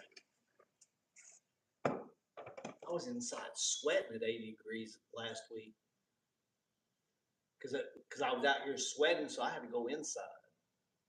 And it was only 79, 80 degrees then. This is different. This is a different kind of 79 or 81 degrees. This is a different kind of 81 degrees than it was last week. This is a beautiful 81. In the shade. Out there it's a little spicier, but right here, this is beautiful.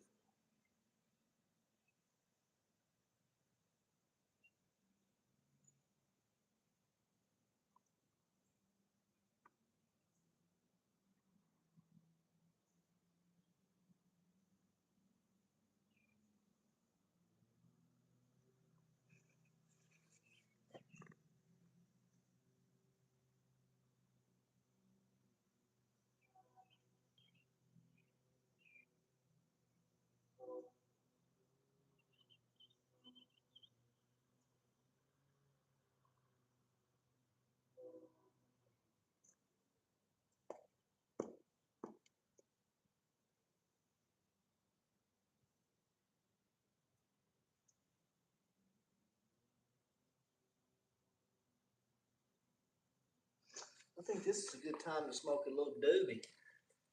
What do you think? Oh yeah, that's the time it is.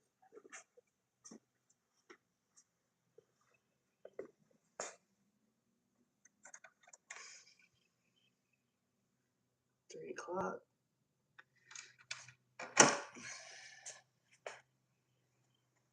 I don't feel like it.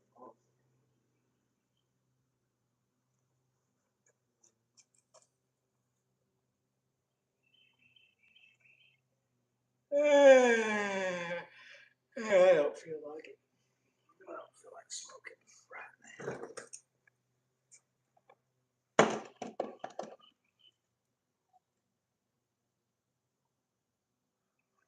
That's when you enjoy these moments.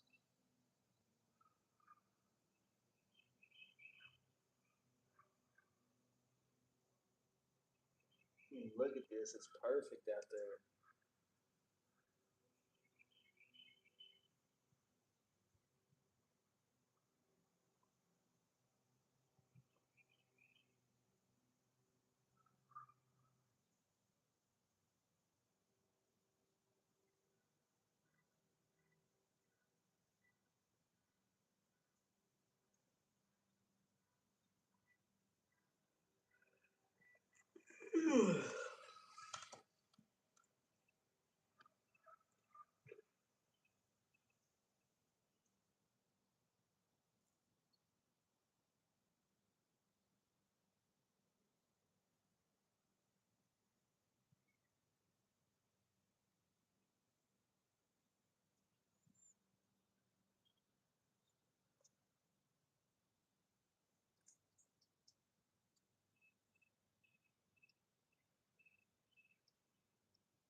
About another hour, that old shade tree should be shading my driveway.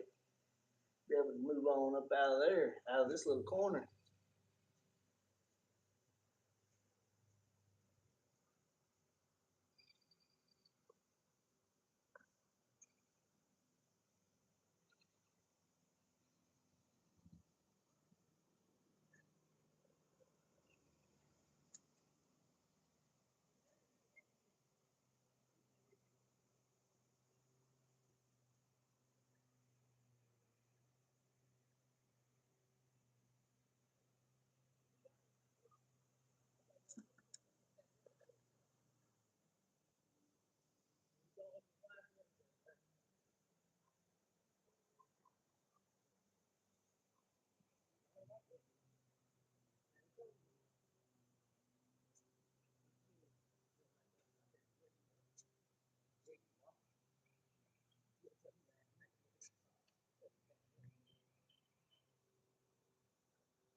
Yeah, about another 15 minutes, get them on up out of there. What I say, about an hour, I think around 3 o'clock.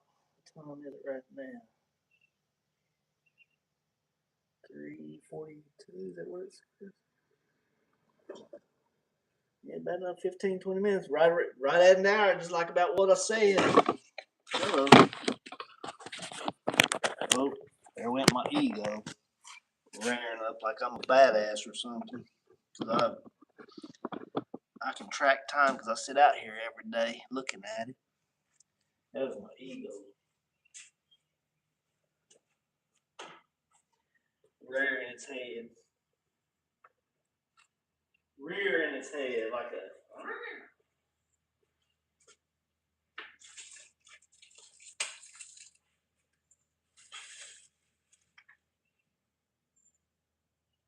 Get my glasses on so I can see that damn clock.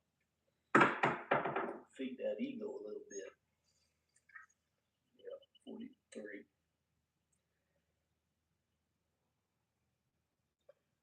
My sense of time is pretty good.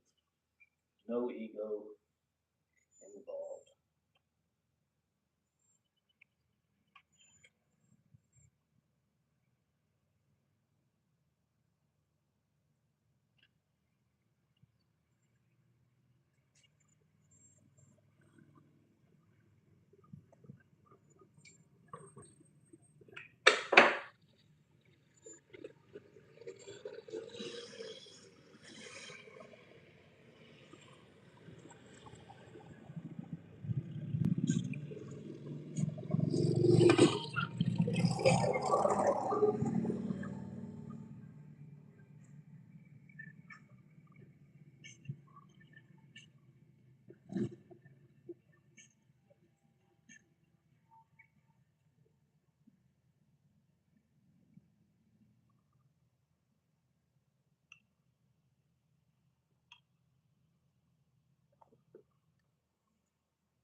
3-4 weeks ago, them trees didn't even have a leaf on them.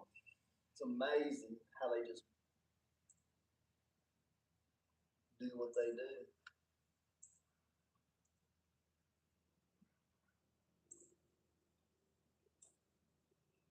How we all go through our seasons.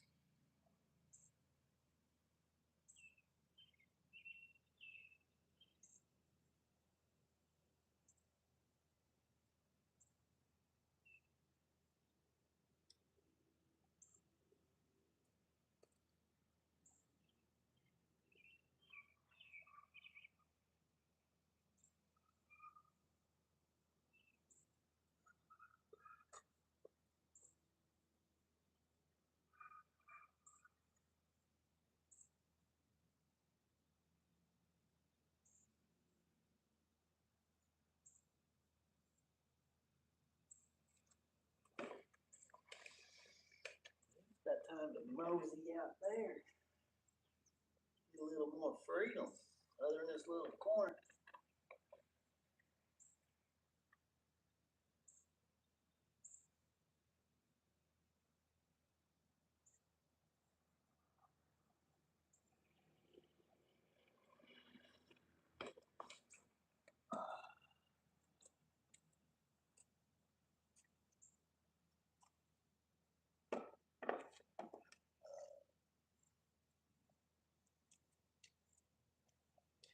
Get to move closer to the edge of the driveway here in a little bit. As soon as that sun sets a little bit further.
The weather does not get much better than this around here. I mean, this is damn near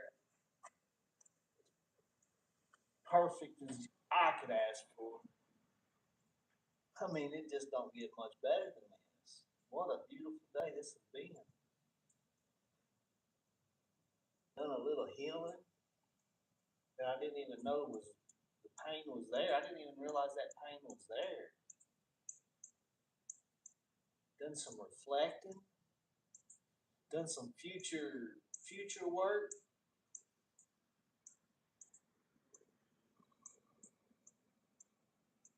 Let my imagination run.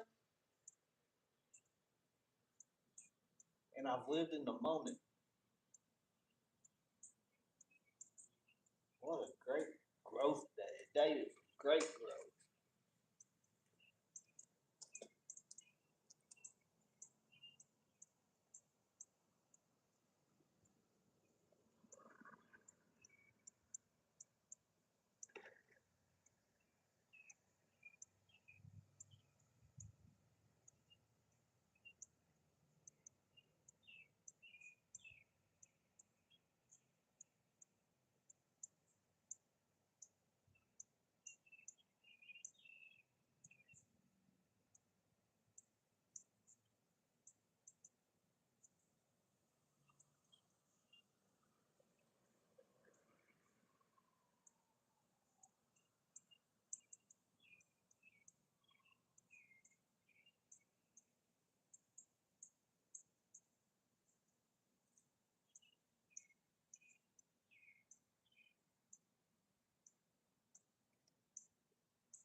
Red limiter.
On the red limiter again.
Let's get some steps in.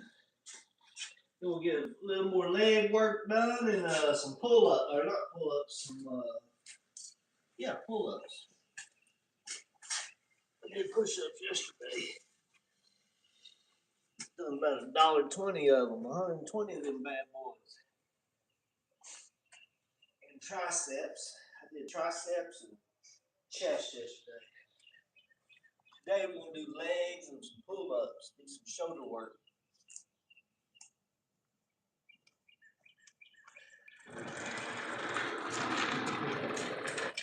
I've already done half my legs today. I've done got 2 full sets in. Oh, my allergies just kicked me all of a sudden. When I sneezed. Something irritated me allergies, man. Something irritated me allergies.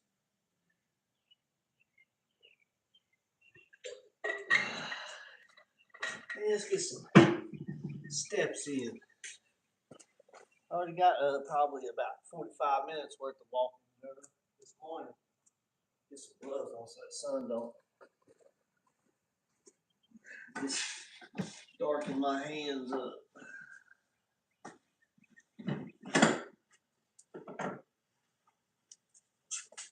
I like to be covered up these days. I used to get dark. I got that old Indian blood in me. And I got very good skin, but I like to protect it these days, which I have for, when did I start wearing long sleeve shirts to work? Probably 2017-ish, 2016. Somewhere in there. Started always wearing long sleeve shirts to work. Protected my skin. I used to get dark. The old Indian dark.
What's that?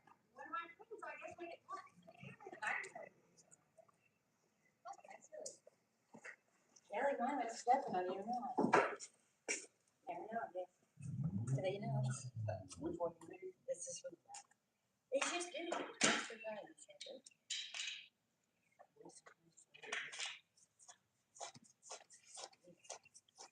it's nice. I already messed it up.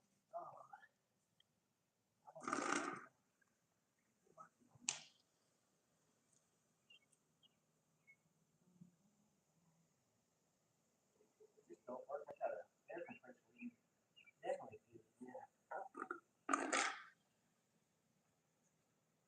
just need to sit on that.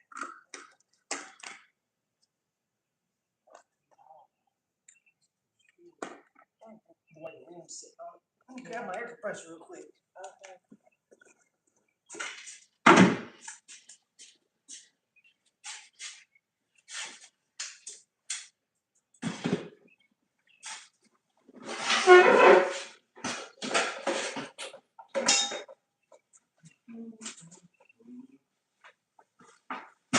You can't roll around on no flat tire. I know, I don't know what it is. You was cruising to it. How fast is that thing? It's pretty fast. I know that's right.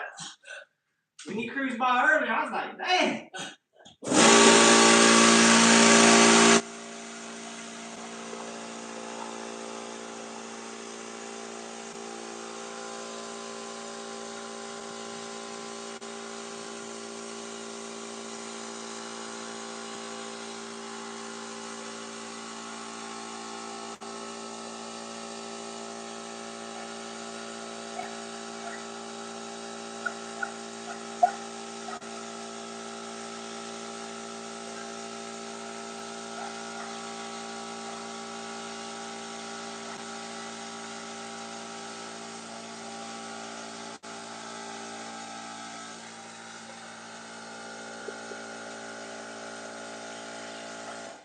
That should be enough.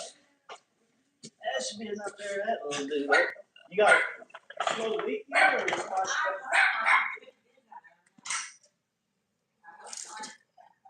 It's so right back there.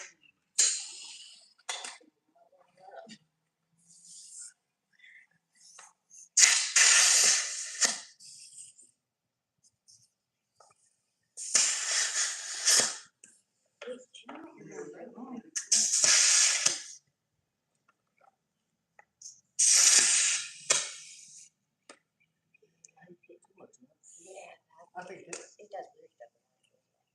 That should be good right there. Put one more. Little more. That'll be real good. Huh, I wonder how it went that. But I'll just go get a, well, I guess, I don't think they make tubes that small. Oh, I'm sure they do. They do? I'm sure. Well, that's good. I just haven't bought one. Yeah. Right on. Take care. Well, thank you very much. Y'all be safe out there. You have a good day.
I just got over some wind chapped lips just a freaking week or so ago. I'm gonna go get something to cover my face.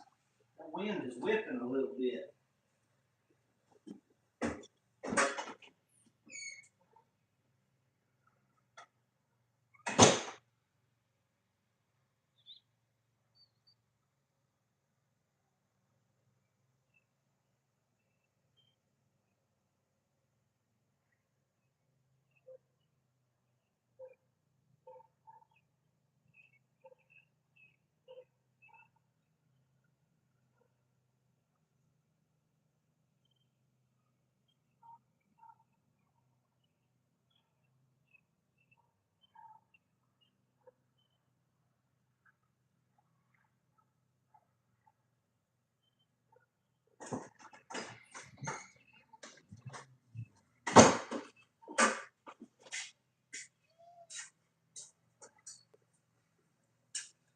Once you've had wind chapped lips, you don't want them no more. You find a way to cover them lips up when that wind is whipping. Never had that before. It took about 3 or 4 weeks to heal up completely. That stuff hurts. That's painful stuff.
Give me a little inversion table.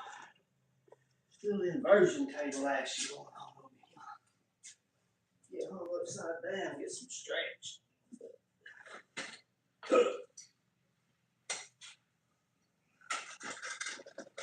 Get on this thing more often. I haven't thrown it lately.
little more, a little more. Little each day. Just legs, finish them up a little bit. Sit down a couple hours. I'm gonna sit down and relax for a minute. That's the good thing about nothing but time on your hands. You got all day to do whatever you need to do. If you don't get it done, there's always tomorrow. Until the rain.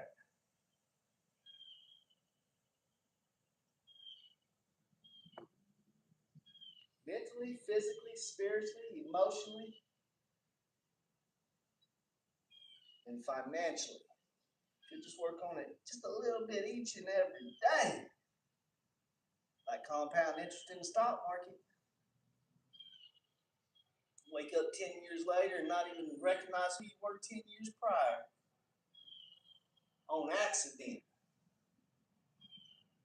It's like a piece of that bamboo. You spend all them years underground creating your root system, and just one day you just pop up 90 feet straight in the air. And everybody's like, where'd that come from? Something you've been working on for a long time, them root systems underneath the ground where nobody sees, and then you just sprout 90 feet in one day. You just work on yourself just a little bit each day, and that's what I'm doing. There's my 5 areas: physically, mentally, spiritually, emotionally, financially. And covering them 5 bases covers so much more, including, just so much. Your mentality, whenever you're in spirituality combined, out here in awareness, pure awareness, just aware, no thoughts in your mind. And if a thought does arise in your mind, you just observe it and it just floats by like a cloud in the sky. With that practice, your focus increases so much. You work so many aspects of life just by me working on them 5 areas of life. I get so much benefits. And I get to do it 12 hours, 15 hours a day, if desired.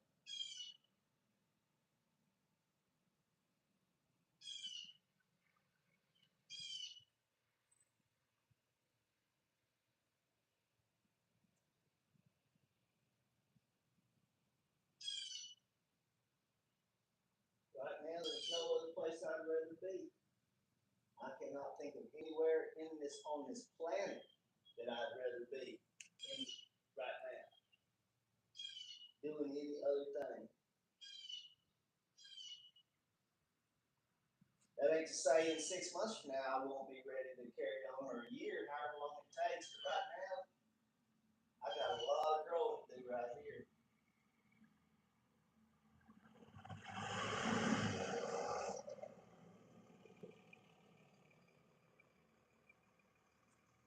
It seems like I'm only getting better and better each and every day.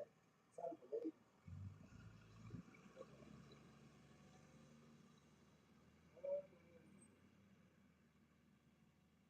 You can notice the difference like I'm noticing.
Yeah, I need to do another set of legs.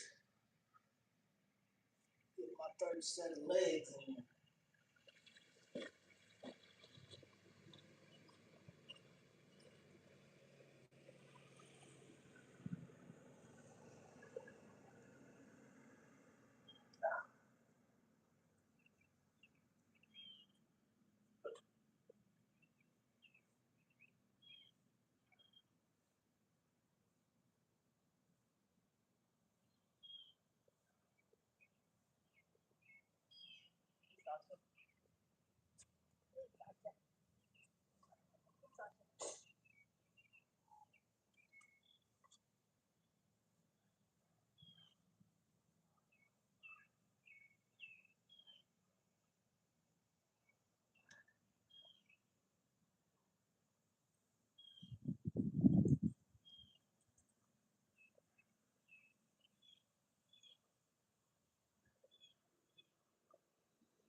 What's up, Sasha? What are you doing?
lady stopped by a while ago, got some air in her tire, and I put that valve stem cap in my dang mouth. And I get so paranoid about stuff like that, and here I did it anyway. I don't even know where everything's been. I pop it right in my mouth, so just hold it with my teeth and my lip, so I don't lose the damn thing. Just a habit. Just didn't even think about it until it's too late. Don't tell them where that damn valve stem cap's been. You know, I sit there and worry about that. Not worry about it, just paranoid about it.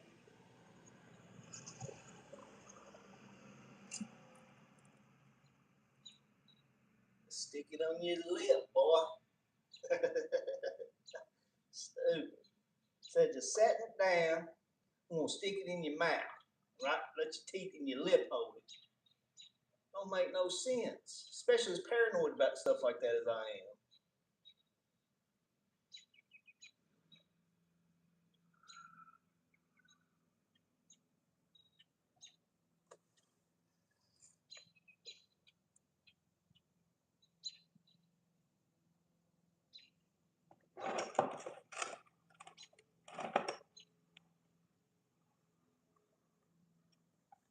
Ooh, that sun is right in my eye. I gotta get my hat back on. Block that sun ray right on in my eye. Oh, running right through that tree line. Perfectly.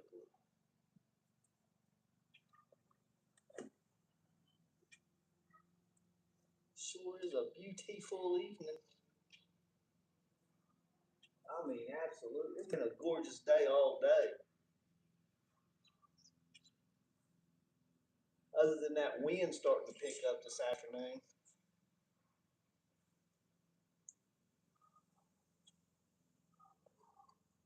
That wind, boy, it gets on your lip and chap your lip, man. That stuff is so painful. Mm, mm, mm.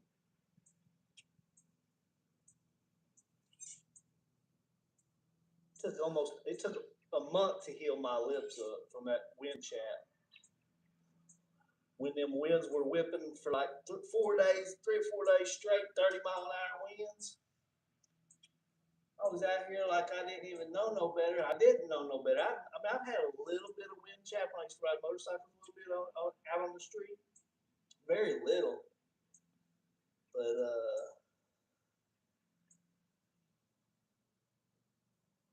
that Wednesday morning I woke up, started feeling my lips kind of dry. I went and got some Carmex, and man, that stuff made it worse. Then I got to reading on actually what to use, and I actually had some. It was some shea butter. I'd put shea butter on it I don't know how many times a day. And it took a month to heal that mess up.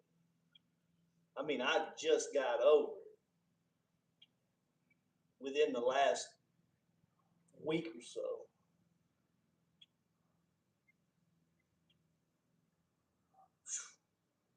Stuff is painful. It's brutal. I've seen some pictures of that stuff, and man, I've seen a lot worse wind chap lips than mine got, and them had to be a lot more painful. I was losing skin; they was cracked a little bit. They never did bleed or not. I mean, it felt like sandpaper was the worst mine got.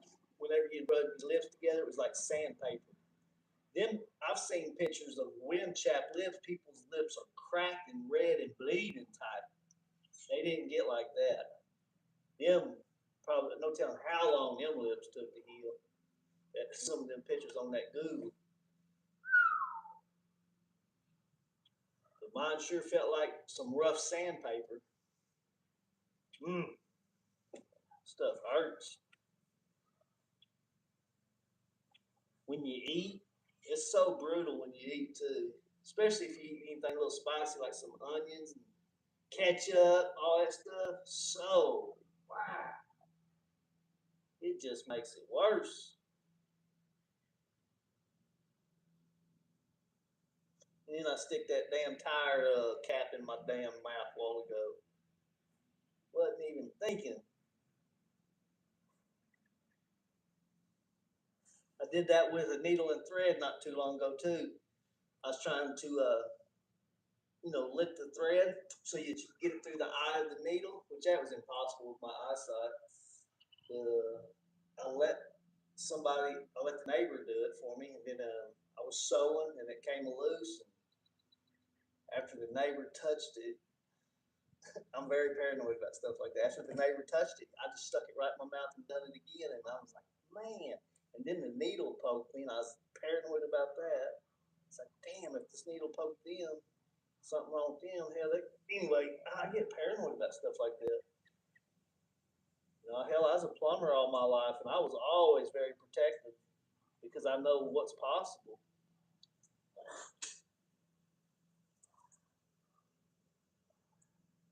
But I sure stuck that needle, that thread right in my mouth after the neighbor touched it.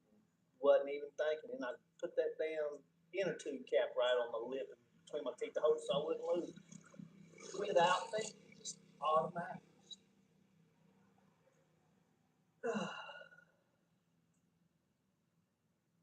You'd think I'd learn.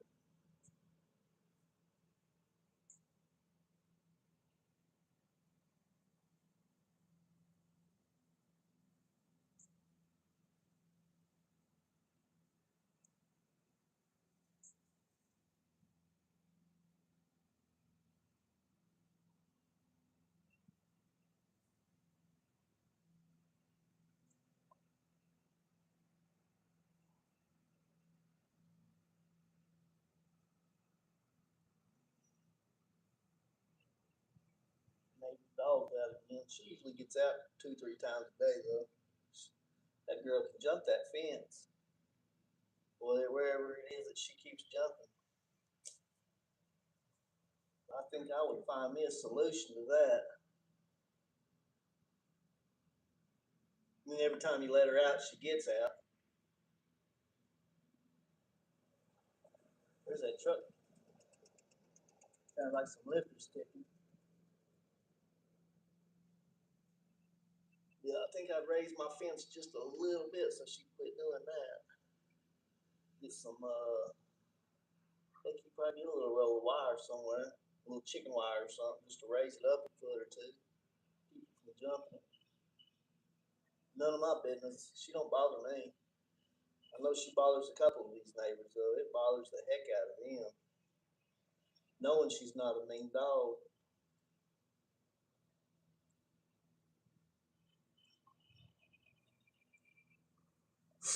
Just territorial.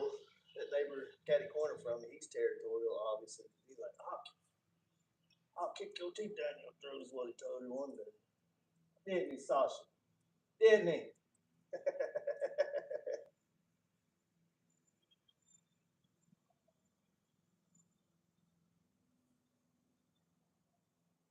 As long as she don't crap in my yard, I don't care. Or pee. That's my sanctuary out there. I don't like no dog crap out there. Dog crap right behind my trash can the other day. It sat out there and cooked all day till the neighbor got home where I could borrow his shovel. Pick it up, throw it in the ditch. It was a big dog too. It's some big old turds.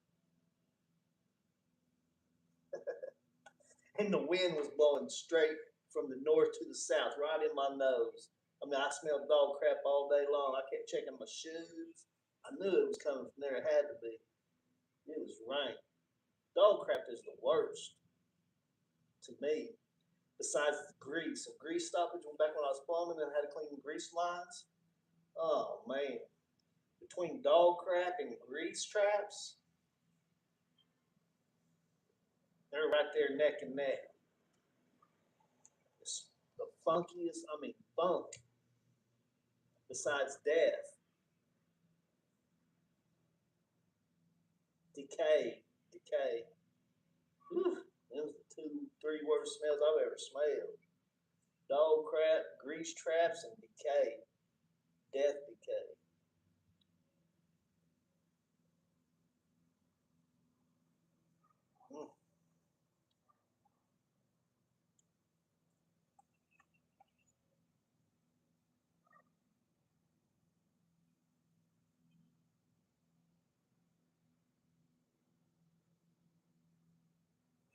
sure there's others horrible smells out there, but them about the three worst I can recall.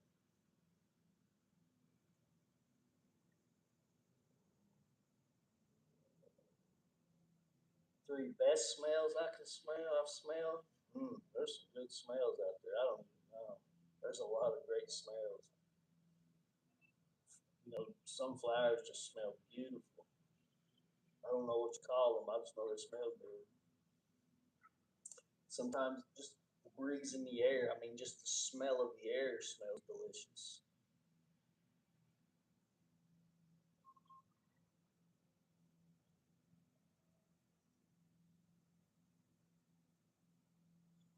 There's some great smells out there.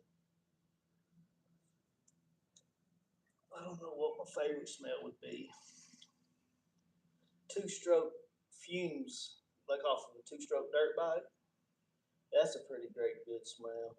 That's up there toward the top.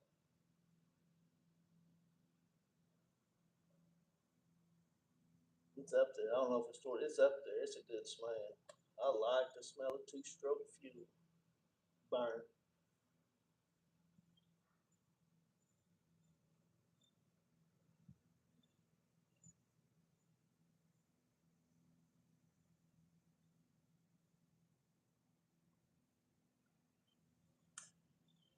Hmm. I don't know what a good smell is. Sometimes marijuana smells real good. The neighbor, it's not the same whenever I smoke a little marijuana. You know, it smells different. But if I'm not haven't smoked any, and the neighbor smokes some sometimes, and the wind's blowing over here, just the aroma of it smells good sometimes.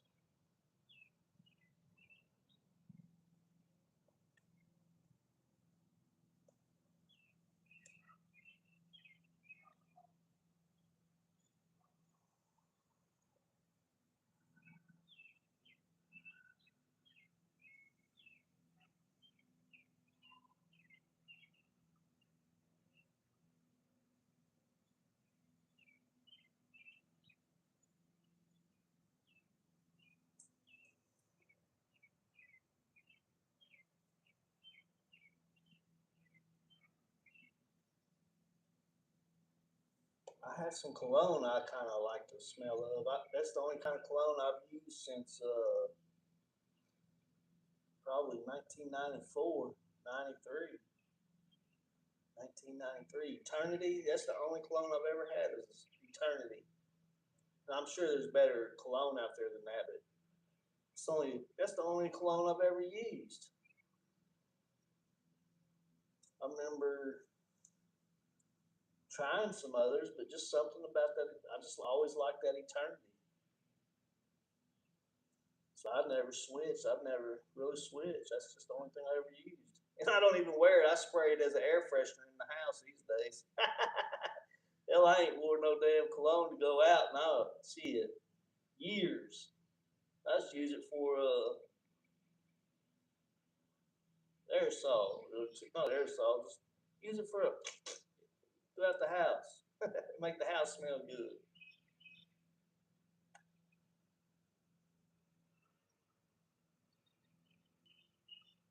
Air freshener. Yeah, that's what I was trying to say. Air freshener.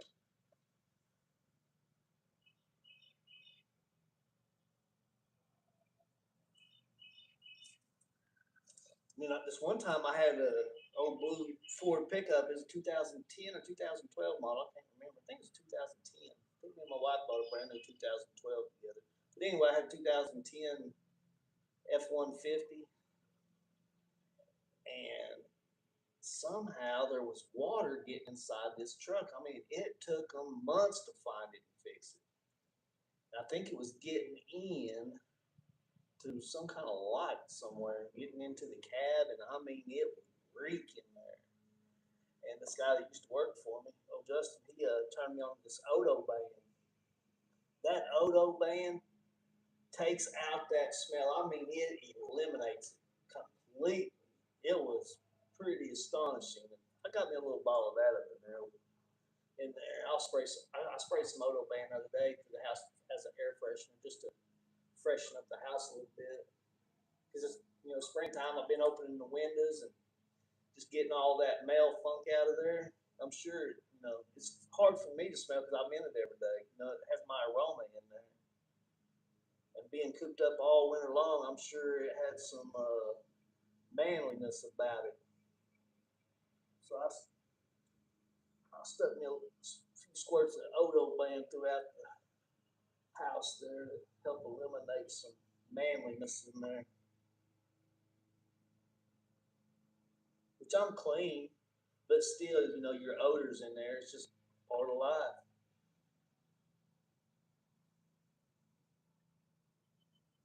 Yeah, I'm pretty clean, pretty organized.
See, I got all three sets of my legs in. Got one more set of little shoulder work and a couple little pull ups.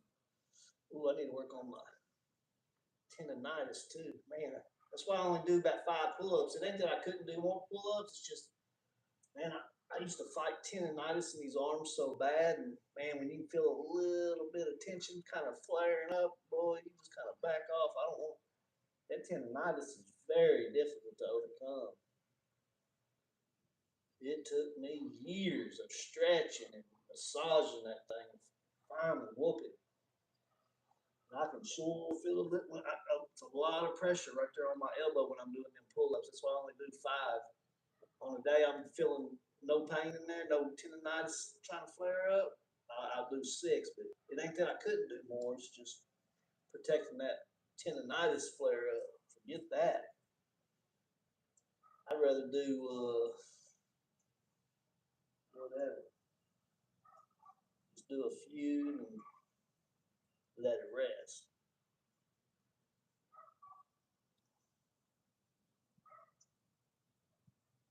I still stretch it and work it with my stick. You know, I'll take a heavy stick, my stick right here, and I'll like you're turning a doorknob. You know, strengthen that up right there. Stretch and strengthen. That's what I've learned over all them years of weightlifting and injuries, back injuries. Stretch and strengthen. That's the way to heal. Stretch and strengthen. That's the way it was for me to heal about everything I've ever heard on myself. Stretch and strengthen.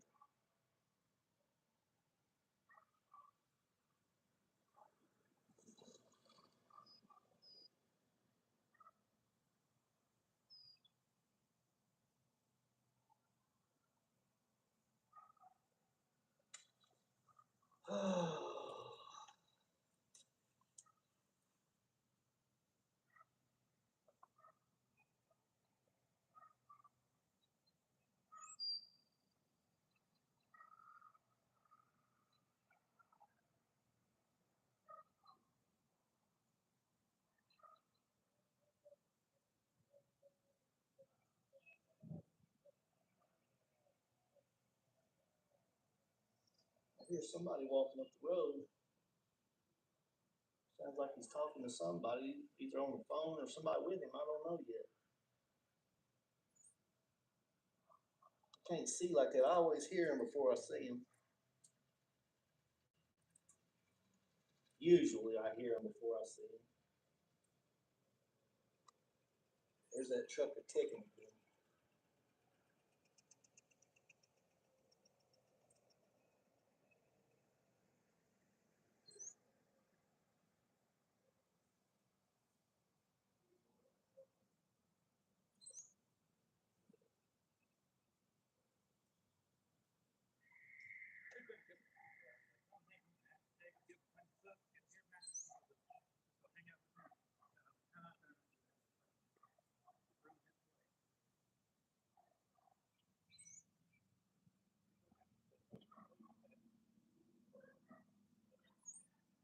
Somebody with him, wasn't it? They was talking to each other. Well, they was fast paced walking about it.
Sasha, go inside. Get in your yard, Sasha.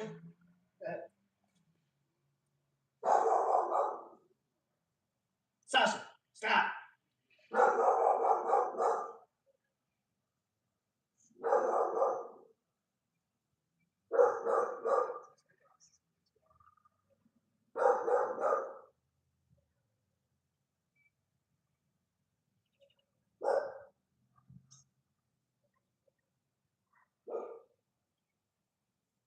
Watch y'all back. She's sneaking up on you. I don't know if she'll eat you, but she's sneaking up on you. I don't think she'll eat you.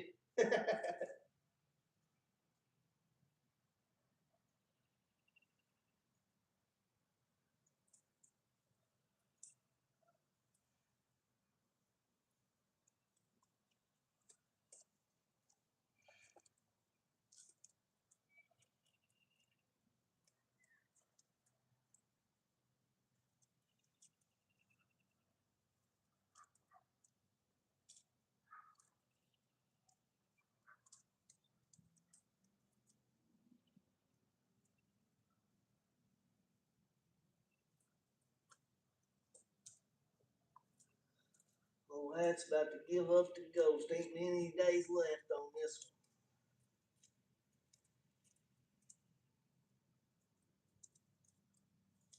I'm gonna get all the good I can out of it, though. There's still some good left on it.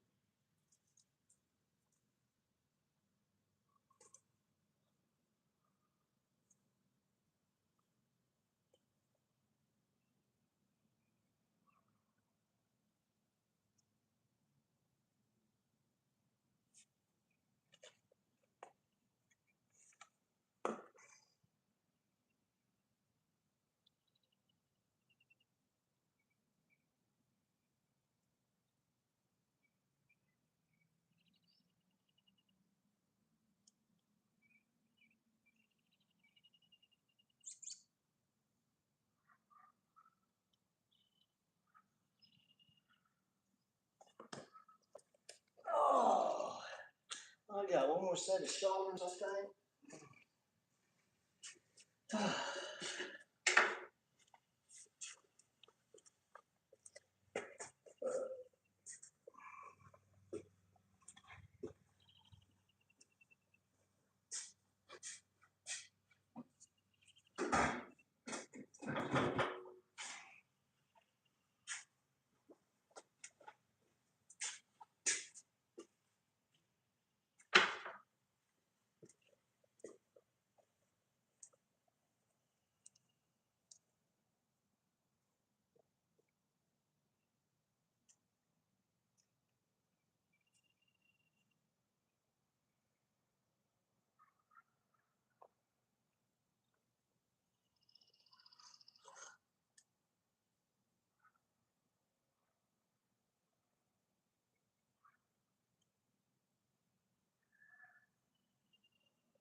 sun ain't gonna be much longer up there above the tree line.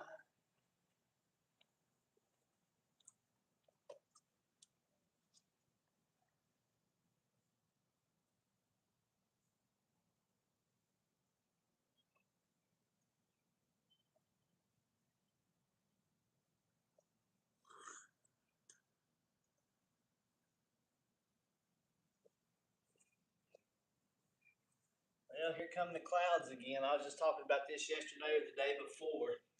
You know, you'll wake up first thing in the morning and it will be a gorgeous day all day long, or it'll blow in some clouds later that evening, or vice versa. It'll be cloudy early in the morning and blow all the clouds away.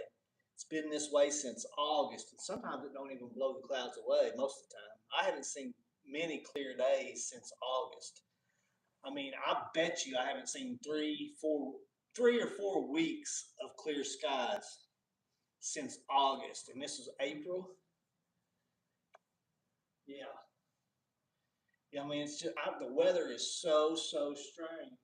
I mean, it was crystal clear a while ago, just so beautiful. I mean, just a couple of hours ago at 4 o'clock, and now we've done blowed in some. I mean, it's right here to the south of me. It's blowing in. I mean, it's getting dark back there. Just nothing but clouds.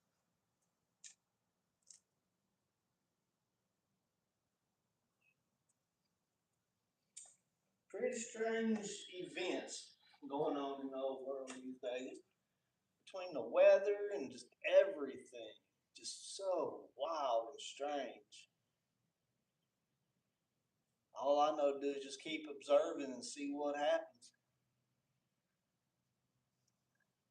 It's hard to do some trend forecasting because there's so much fake news out there these days. You know, I learned how to do some trend forecasting watching old Gerald Salente. Even it's just so hard to forecast the future. You know, trend forecasting because there's so much.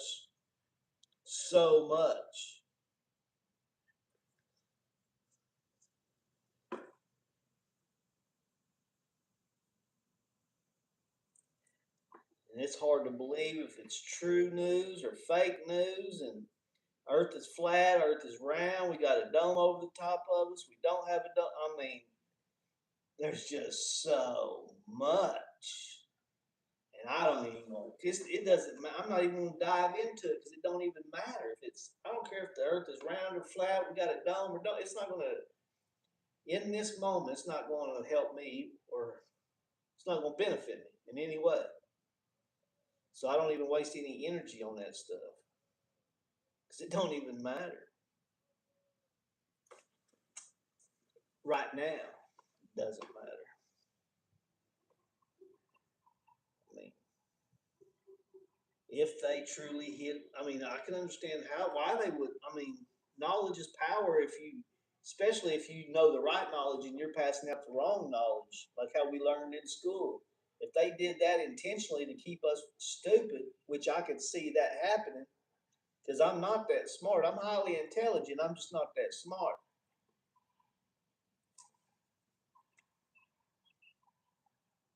I know I'm smart enough to put some sleeves on because I feel some bugs trying to chew on me.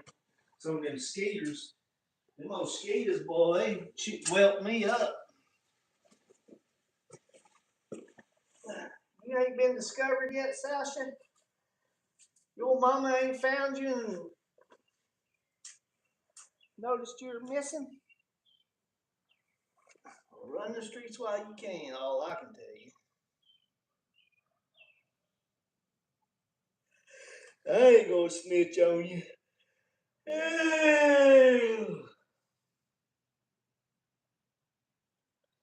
I ain't gonna snitch on you, Sasha.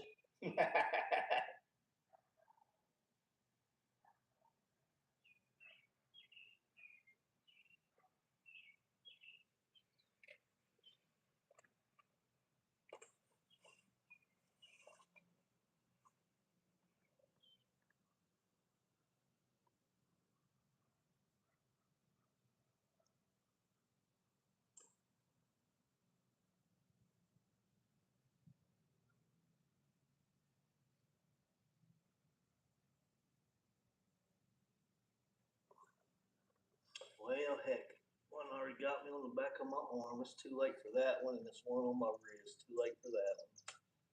Dang, I sure felt it, man. I put my sleeves on immediately.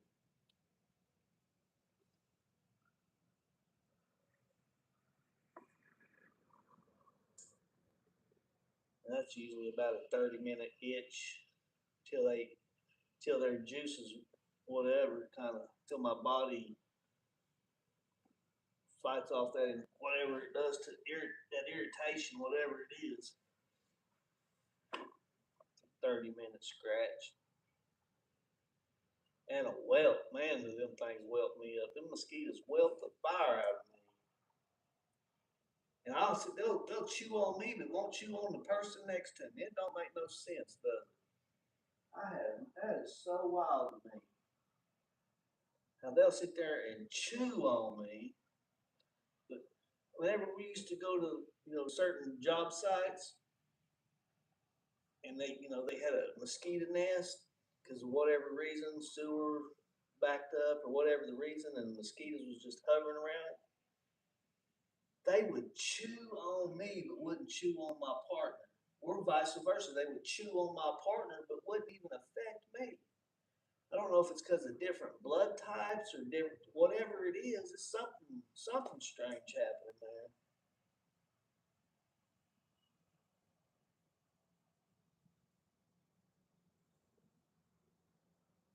And that off, I used to use off, early in my plumbing days.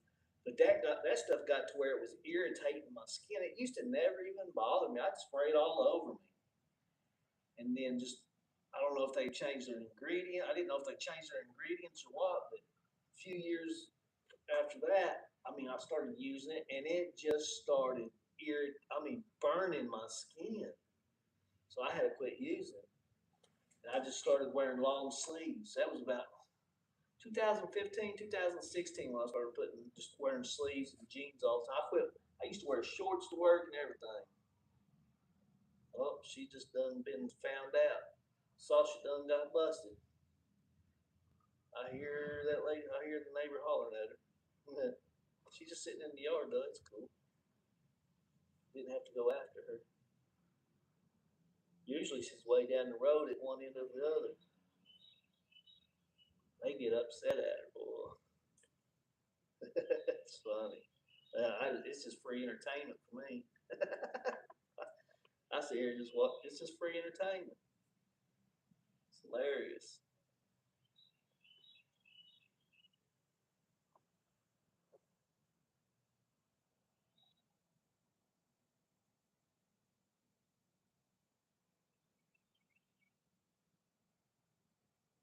The world is but a stage, and we're just characters in it. That's it. Once you can understand it and see it, you can just see it. You can just see it. Once you can see it, it changes. You shift something. I mean, I shifted once I seen it.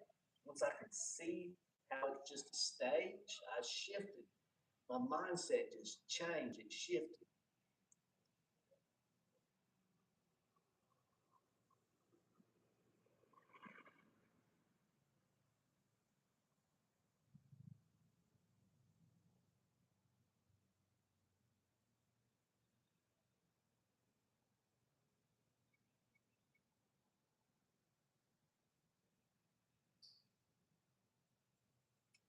Sunday, and this was a great Sunday.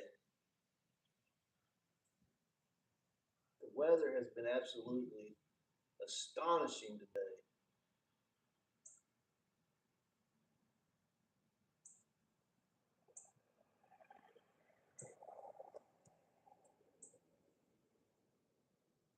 What's a big old whelp? That sucker chewed on me.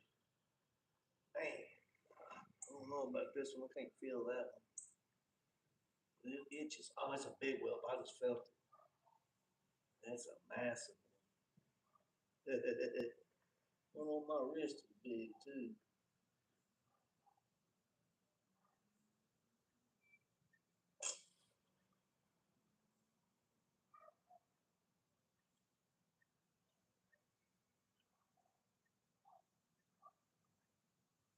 I don't know where all the mosquitoes come from. There is a creek over there, but heck, the only time there's water in it is when it rains. I mean, this is mosquito eating infestation around here and this time of year. I don't know where they all come from. There's a willow tree back there. I think the neighbor said she's got tons of them around her willow tree right over there. I don't know if willows trees have something to do with nesting. I don't know. I'd have to do. Hey, Sarah. Hey, does the willow trees, is that what causes all the mosquitoes, or is it the creek? The mosquitoes, do they nest like in your willow tree, or is it because of the creek over there? I mean, horrible. I done got chewed up. I was just sitting there curious. Yeah. Does that creek always hold water on your back? That's what I didn't think. Right when it rains, yeah.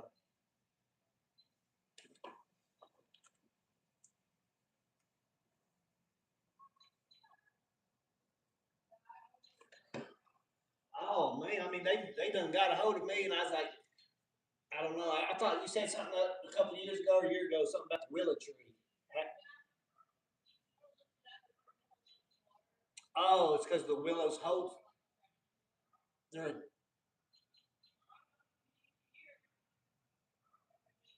yeah, right. And you think it may be because of the willow, right?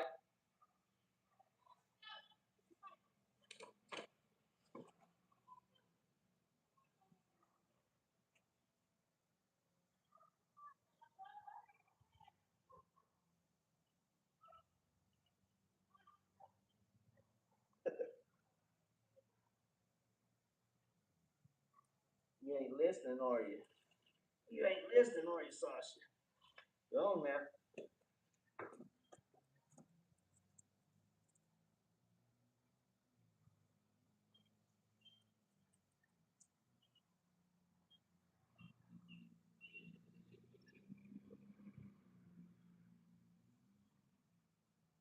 You hiding?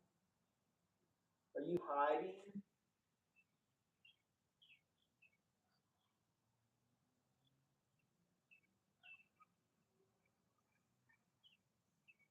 Looks like y'all got all that stuff put up. Are you gonna try to have one next weekend?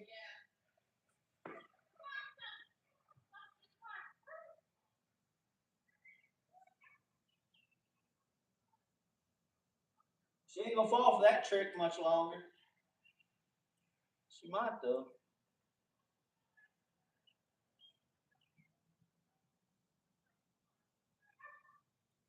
It'll take once, twice to trick me like that. Better start that car and get ready to be in it.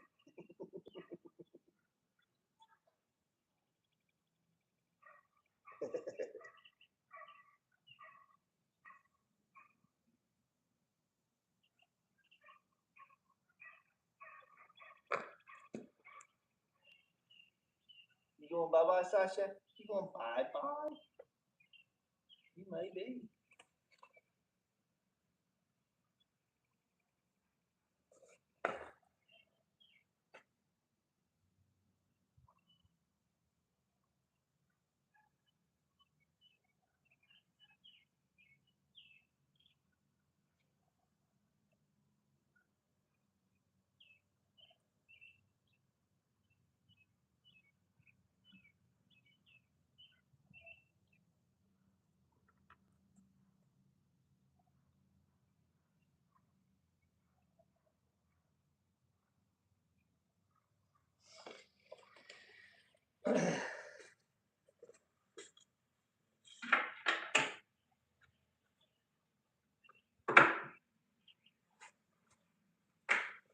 That's good.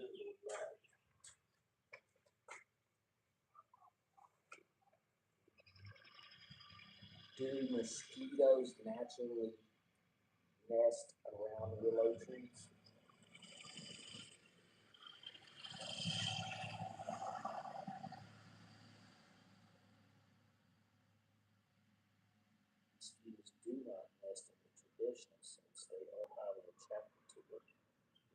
shady.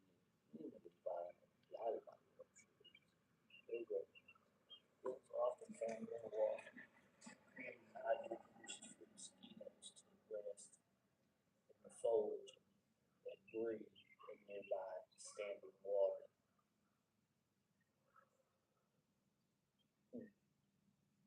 Its moisture sources. Willow trees thrive in wet soil. Near creeks, ponds, or rivers.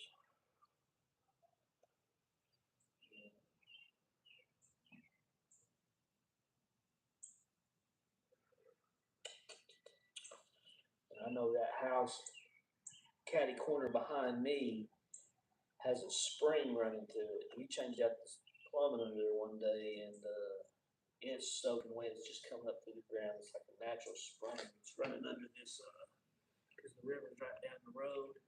The river's about a mile and a half to the south, and probably about 2 miles to the east.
That could be me in another round.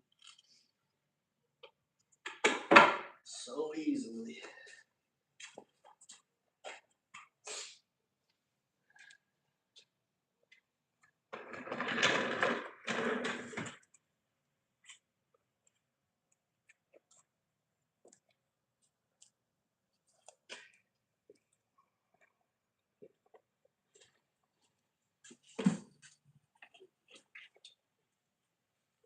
That's why I don't judge anybody on their mistakes, because that could be me in another dimension, in another realm. That person that you read about or you see doing wrong could be you being that character in another realm, and then because he who is first will be last. He who is last will be first. We each live each other's lives or something. I mean, it's just I had that thought. I remember having that thought a long time ago. That what you do to others, you only do it to yourself, type of thing. Because I mean, you are that other person in another reality. Is how I kind of looked at it. Because of the same, he who is first will be last. He who is last will be first. And what you do to others, you're only doing to yourself. Because if you're being wrong to somebody in this realm, in another realm, the opposite is happening. Anyway, so much, so much.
I don't know how it all works. I just know that I'm not judging nobody because of how I think could,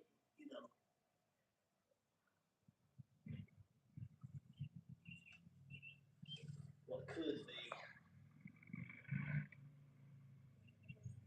Hey, what's up, dude?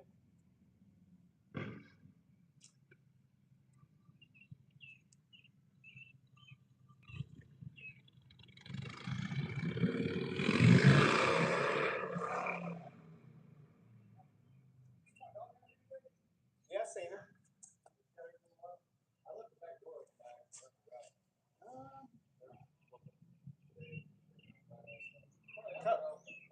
Just a couple of hours is all I seen her. I mean, she ran off. One time I didn't see her for a long time, and she just came back.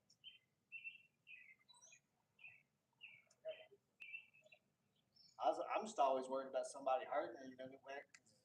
I worry about it. Yeah, people are will kick on you, because she does like to bark at them. And it kind of, she.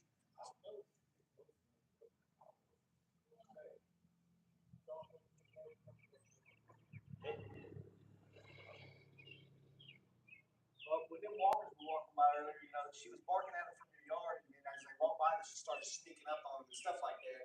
I just worry about people. Then she was barking at somebody in the yard over there while earlier, cracking me up. Yeah, she was barking at them. And I could just see where somebody would want to, be offensive toward it. Huh? Oh yeah, I know that.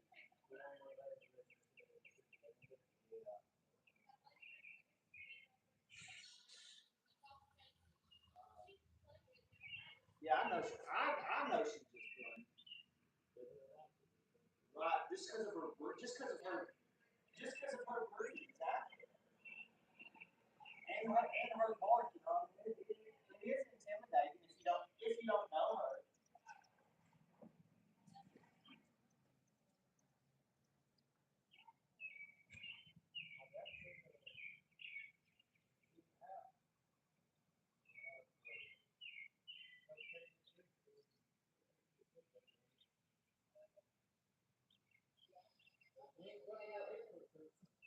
She won't come down.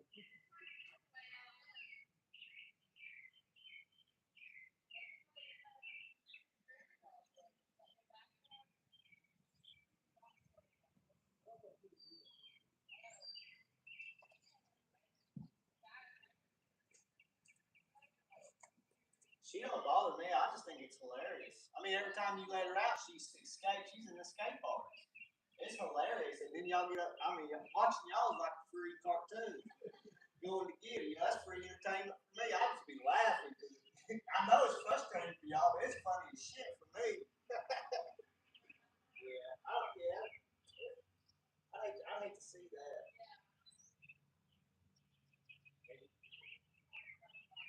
I mean, right in front of them, and as fast as some of them go, and I mean, these people are running that stop sign, sir. A dog.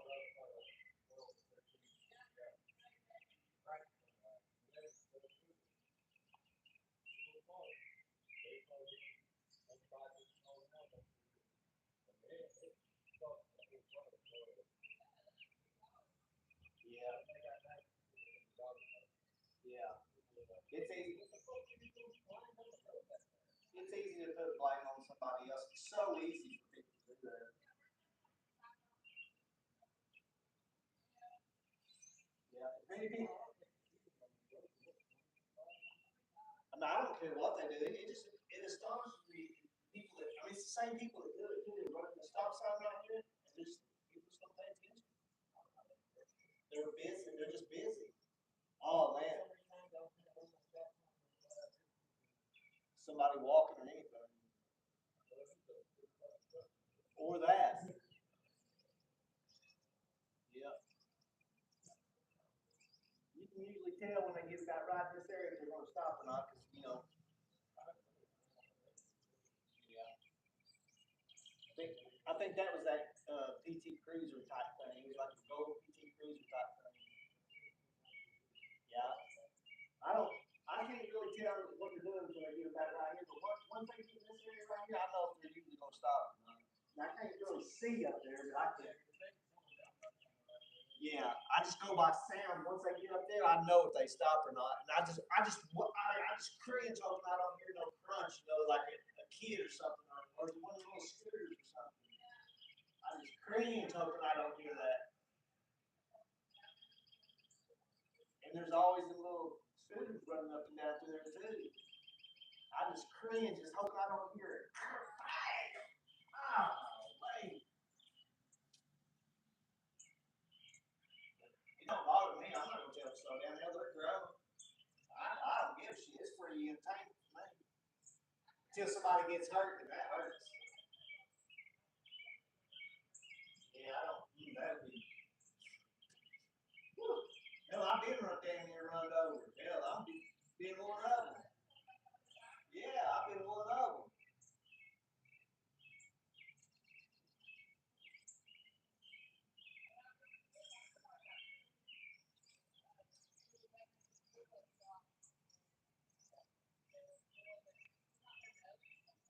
Yeah, yeah.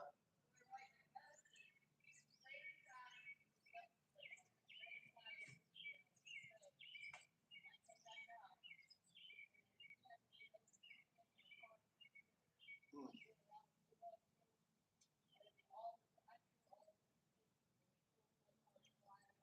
Yeah, it sucks.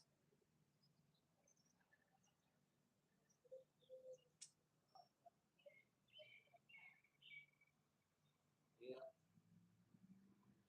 yeah,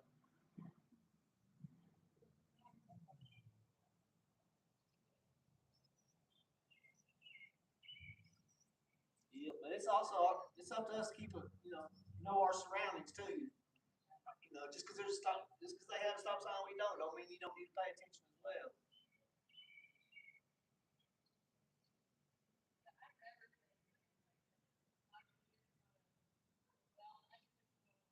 I ran over a dog's foot. I didn't know he was under there just as I was starting up, and he was welcoming. Man, that hurt my heart. Little bitty puppy, and he was yelling, man, dang, he was just right under my damn tire. Didn't even know he was there. That's the only thing I've ever ran over. He did. Did it destroy your man?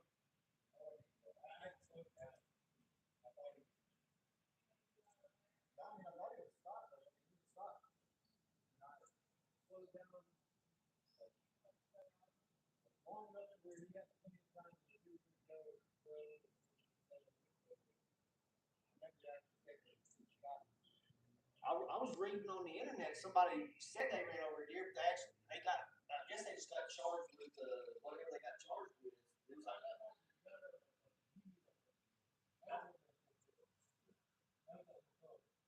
something like that. I don't remember where the location was, but there was three of them getting in trouble or something. It seemed like. Yeah, that's what happened. Yeah, that's what I read, and it's been few years ago when they done it. They're just now bringing it up. I guess they got enough evidence or whatever. I just read it. Right, right. Then they're gonna ring you up. There ain't no escaping that.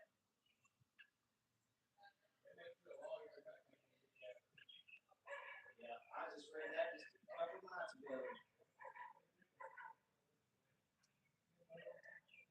Yeah, I don't know.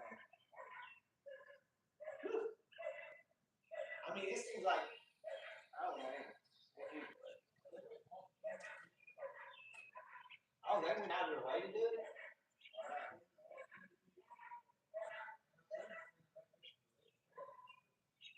Wow, man.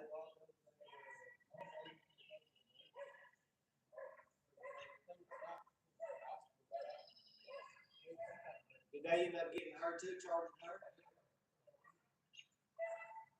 Man.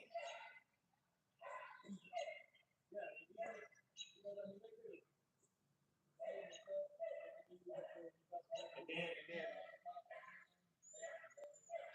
I don't know how one of this person have to do with that. I mean, you gotta be cold. I don't even want to know how they deal with themselves because I don't even want to know how they do it. I remember watching stories where guys are getting caught for bad stuff they done a long time ago, like 50, 60 years ago. And he's like, what took y'all so long? You know, because all that guilt is weighing on him for all them years.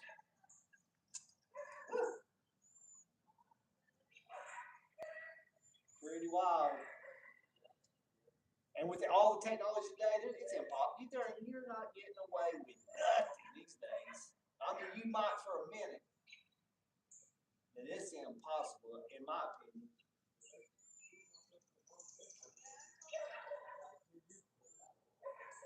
Yeah.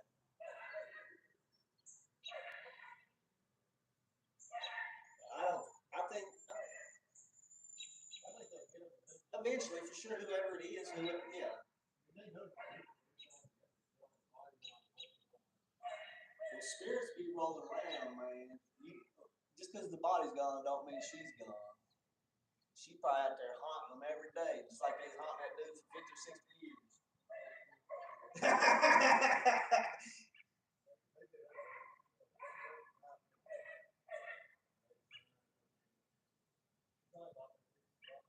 Who knows? Who knows, man? Yeah,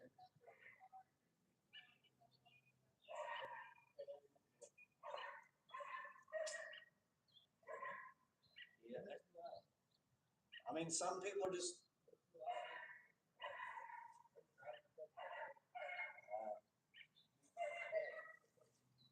Yeah, Sarah said they was using all that. Her check and everything. That's true.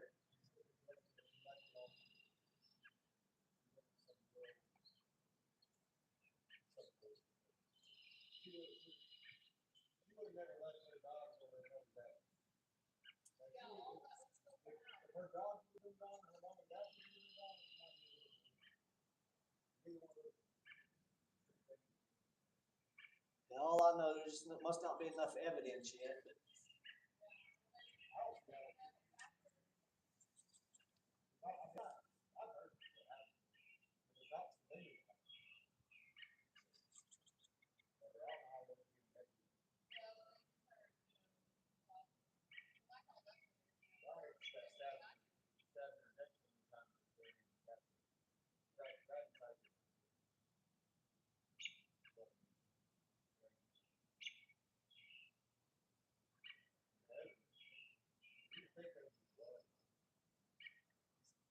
I don't know, man.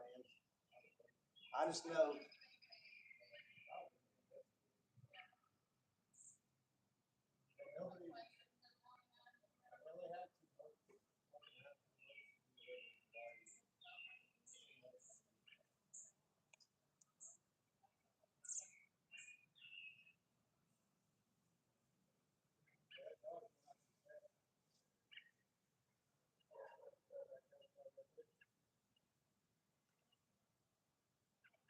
Yeah, them cats are fast.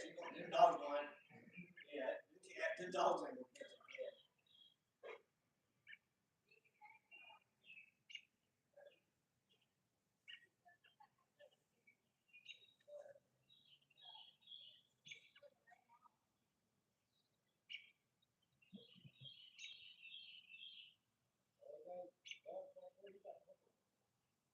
Oh, did he?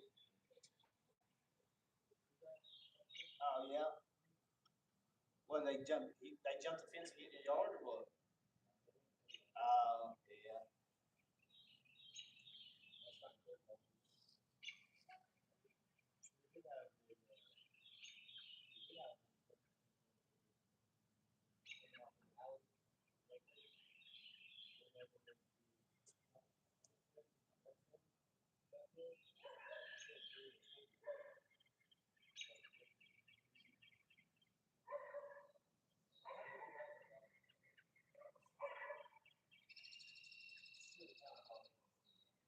I stay prepared for dogs like that at all times, cause they are strays out there.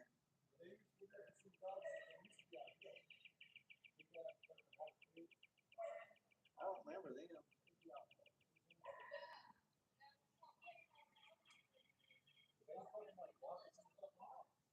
Dead what?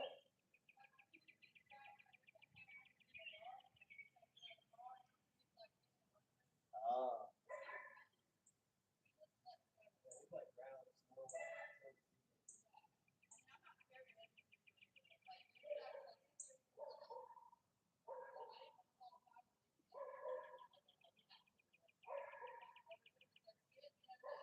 yeah, for sure.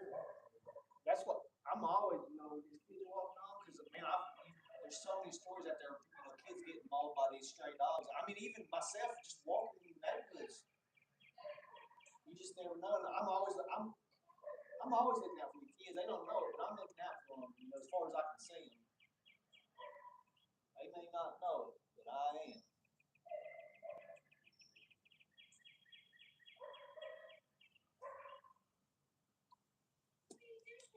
I want somebody.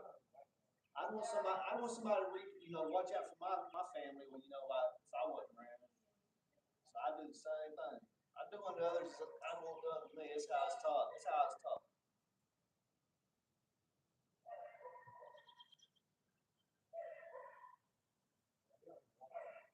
Parker Dunk.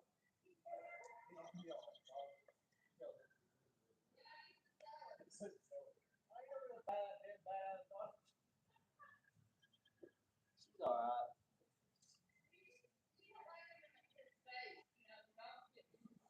Yeah, dog. Who? Oh, does Parker like to fish? Y'all ever go fishing with Parker? You take it?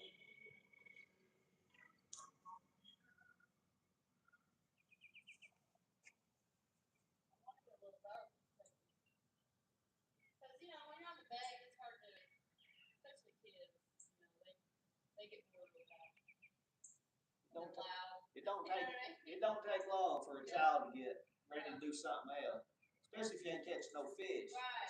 Start taking your pole, sliding in the water or something, Yeah. throwing rocks, whatever. I usually try to like bring food and snacks and stuff. Yeah, we went up to Sawyer Bay, but you know, the water has a lot of chocolate in it. It's not steady. Yeah, it's not really steady, so you can't really catch them all. Some kind of fungus or something seems like it's going around Sequoia a few years ago. I forgot. It's when the water heats up. When it heats up and it was create some kind of fungus. Yeah. I ain't going to no lake. I'm not going. No, thank you. It only affects people that have like an autoimmune disorder. Oh yeah. Or elderly or like really suffocated. You know, they just don't have a immune system. Yeah. I ain't sleeping. I ain't swimming in that stuff.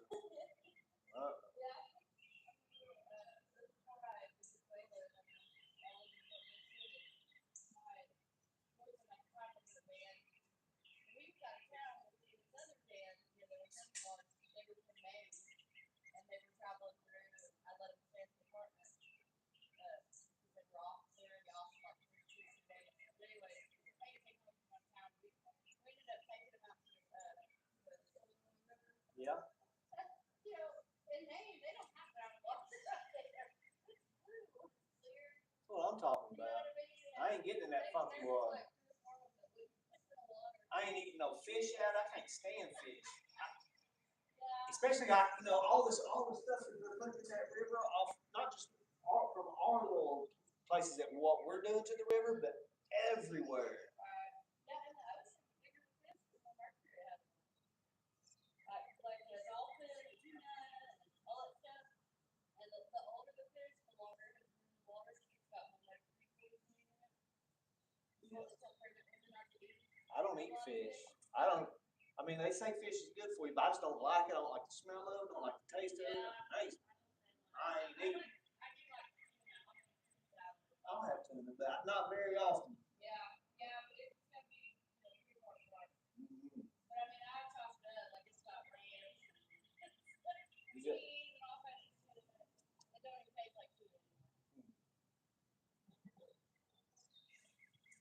I like it. Nothing wrong with that. Nothing wrong with that. I know a lot of people that do. I can't stand it.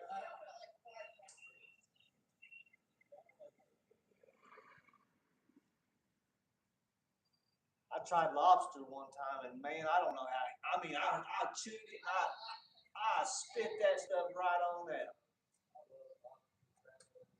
Whew. I mean, I can cook it. I'll cook it. It smells like death. Oh, it's horrible. It smells like death. It smells like stank. Yeah. It smells like death to me. Like I don't know. It smells so bad.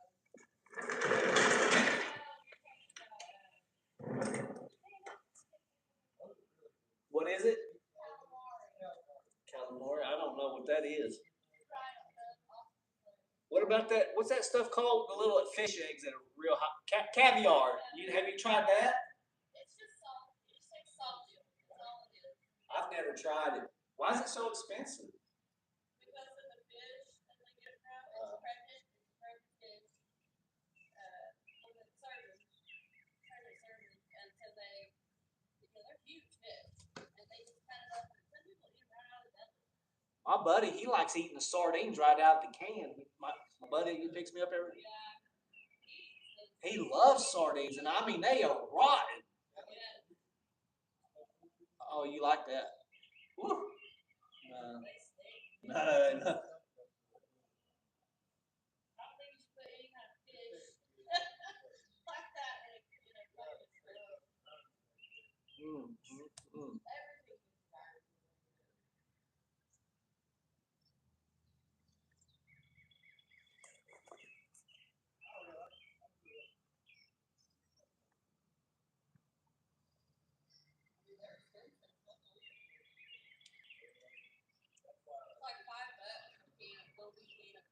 that right? Yeah. Are they're probably not very filling, are they? You just It's just like a little appetizer. something, yeah. You just gotta acquire the taste and just enjoy it, huh? I know. I don't know. I ain't eating. I'd eat them if I was hungry though, because I know I would. I've seen what people will eat when they're hungry. I ain't saying I would never eat them, because people will eat anything.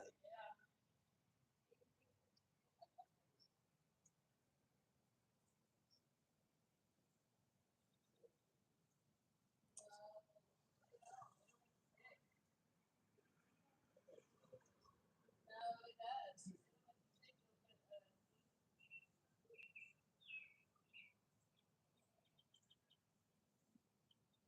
So you think vampires are real? You think that's just a myth?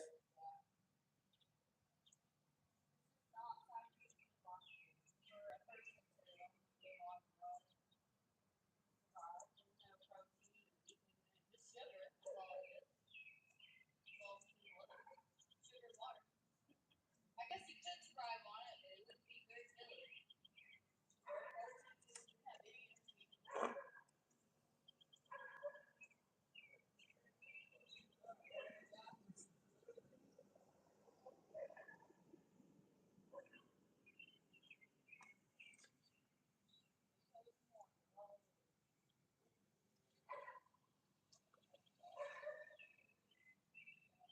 Would you not never want to die? Would you? If it, I mean, if it was like, I mean, eternity is a long time to live.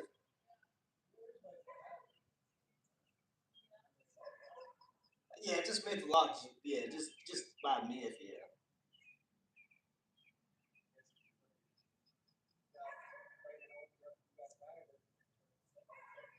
I don't know, man.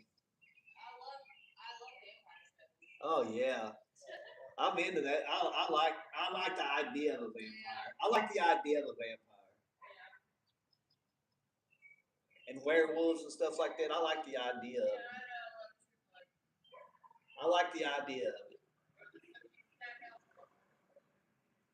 I mean, but I bet there's some supernatural stuff goes on that we don't know that much about.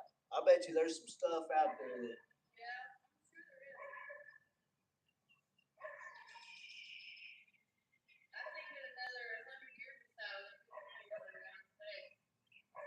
You think outer space is real? You don't think it's a hologram? You think it's? You think all that's real up there? Yeah. Okay. I love science, so it's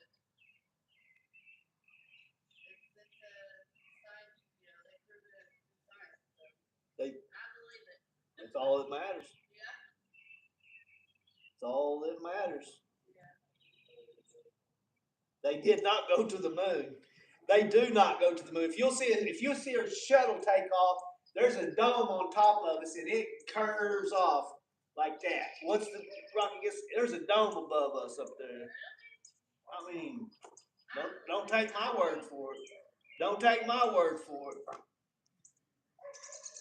There's a dome up there. I know my research. I've seen all this stuff, and they said that when you get it, it's all that.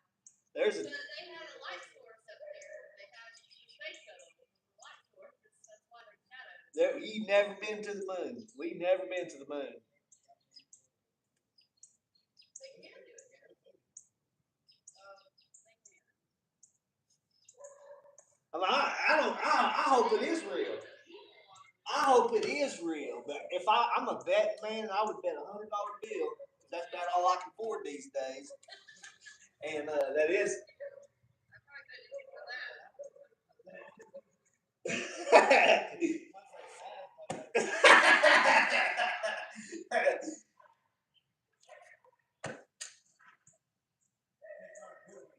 Yeah, that's what I'm talking about. Yeah. There's just so much. I mean, so much. There, this and that, and what is and what's not. And I don't even care if it is or not. I hope you're right. I hope it is real. But I mean, from what I've learned, anyway, it don't even matter. I hope you're right.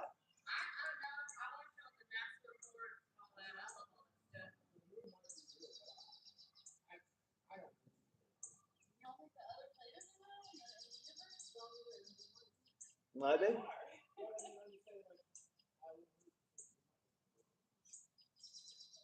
can see the Big Bang Theory on the telescope. Like, because time is space. Space is time. Travel. The longer you look out, you see people die.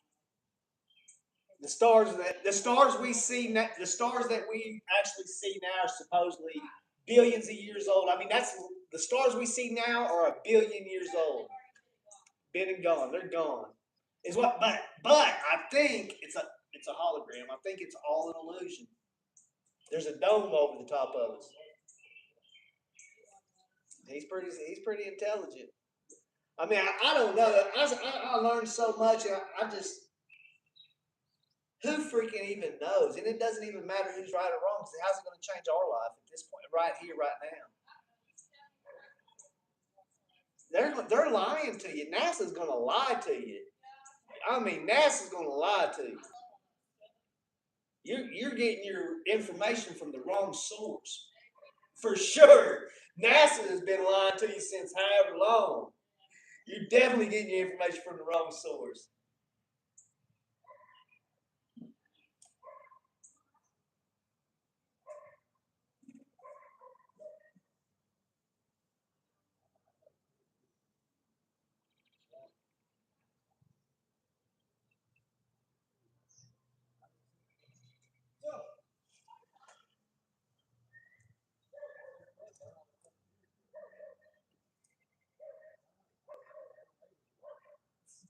Yeah, once she gets, well, I can't see where she goes after she just gets so far right there. And yeah,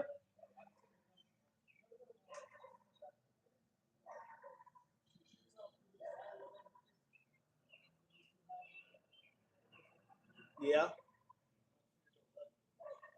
I mean, I can't. The only reason I know it's her when it's there just because of her demeanor. I just know she's white and got some black on her. I mean, that's basically all, and I can tell she's, just by her demeanor. It's the only reason I can even know it's her.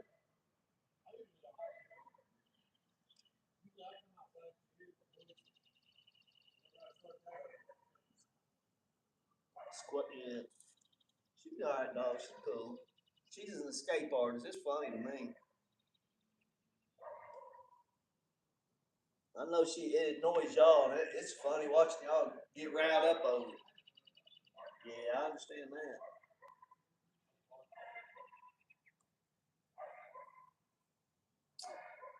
Yep.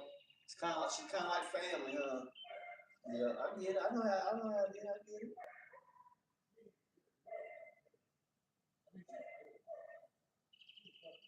Right. She's still young.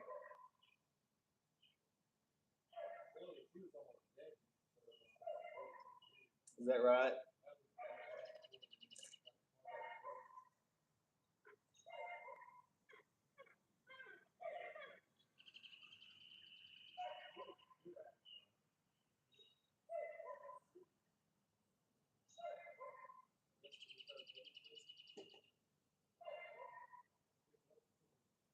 Yeah, I try not to touch no animals just because, man, you just don't know what's on them. I don't mess with them. I don't mind them walking around and doing their thing, but I sure ain't petting on them.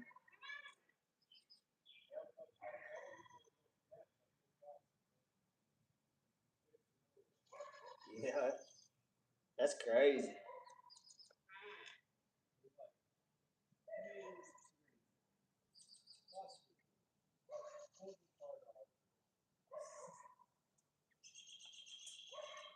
Yep.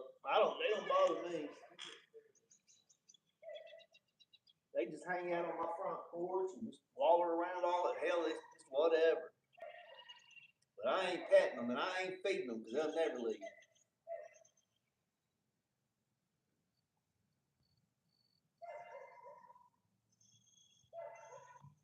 Mm, nothing wrong with that. Yeah, they'll never leave. That is home base till whenever.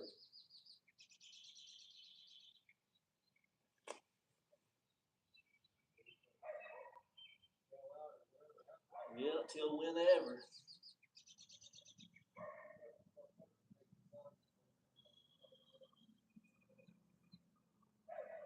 Think that's probably what you're gonna do in a couple of years when you get it paid off, sell out and carry on? Yeah, it's a great idea.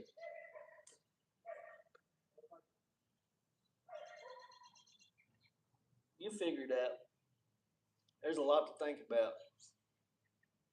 A lot of options. And hell, y'all are still young too.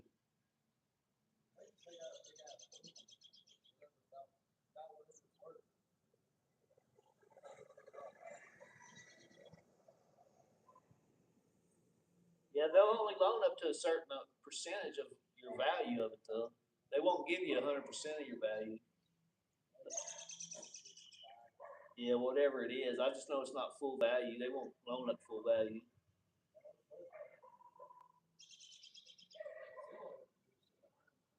Yeah, that's what Zillow said. Cause I was looking mine up the other day.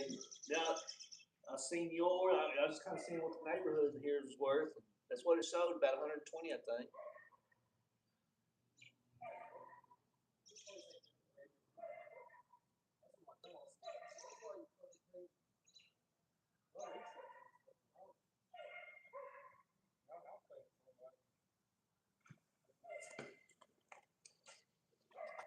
Under 500. Yeah.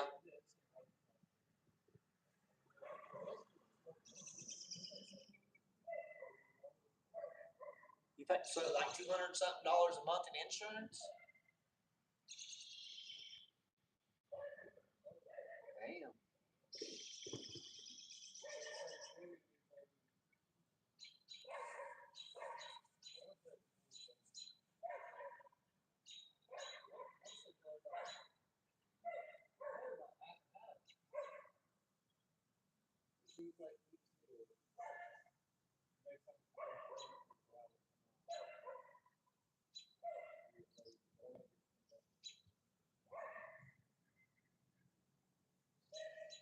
Yeah. I just don't foresee myself going anywhere. I mean, I have no. I mean, I'm stuck like Chuck unless something financially for me changes dramatically.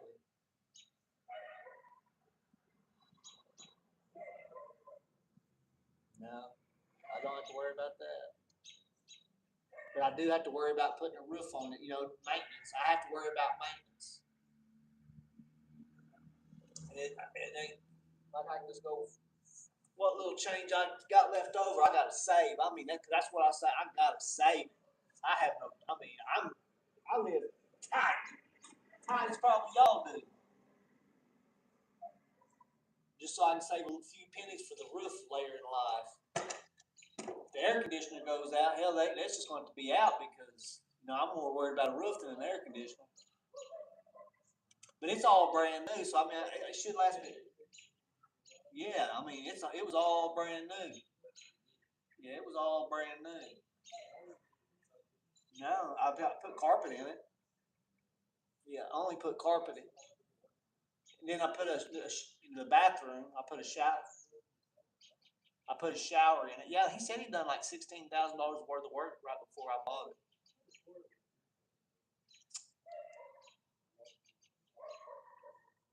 Yeah, I don't know. I've had carpet put in it. I had a shower installed in it, and a sewer line put in it. Yeah, I had all that. Yeah, put a sewer line in because I didn't want any problems for 15, 20 years. And while I had the money.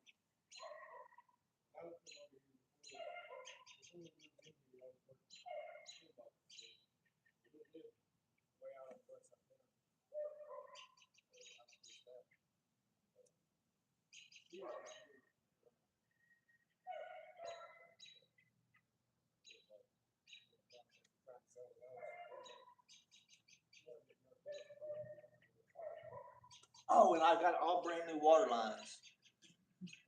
She ain't got no hits on. She didn't have no hits on it. Well, good thing it worked out for you.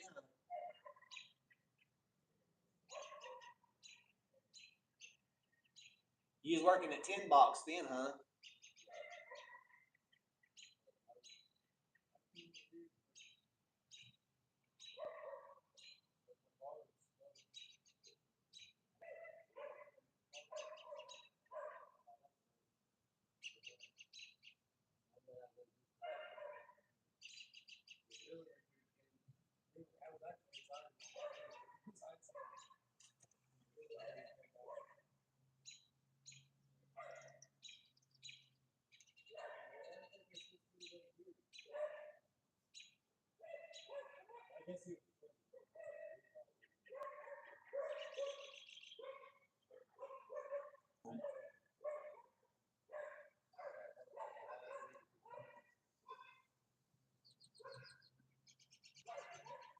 So she just let you, I mean, basically just make the paint, finish painting it off and gonna give it the rest of it to you, all that stuff? Man, that's a hell of a deal, dude. Her giving you all that equity. Oh, you're doing her. Oh, oh, I see. I see. Oh, I see.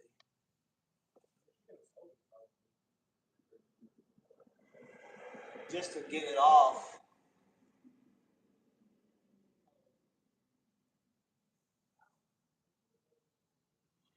Yeah, I don't know either. It's sure it's cool it worked out for you though. I mean, if she's giving you all that equity, that's awesome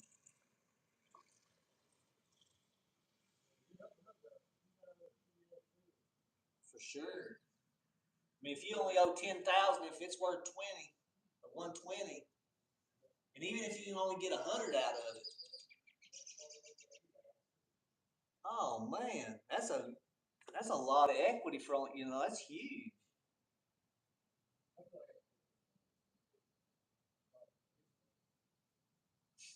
Yeah, I'm not for sure. Yeah, yeah. Get you a little 30, $40,000 loan, fix it up, and then get your 120 out of it, 130. Pay that little loan back, and hell, come up about 80,000 right quick.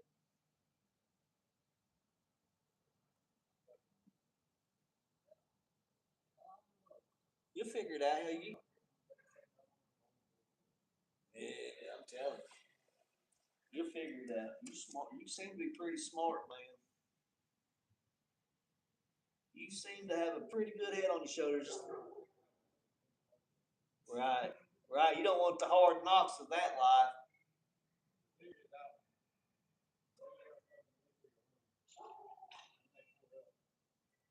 I've seen it happen. I've seen them do over $20,000 worth of damage just because they're upset at the landlord. I mean, destroy these houses. Sheetrock is easy. That's nothing. If they just tear up sheetrock, hell, that ain't no big deal. But when they start ripping plumbing and wiring and oh, I mean, destroying just because they're upset, and then you can take them to court and get a judgment on them. But they ain't got no money. You ain't getting nothing ever.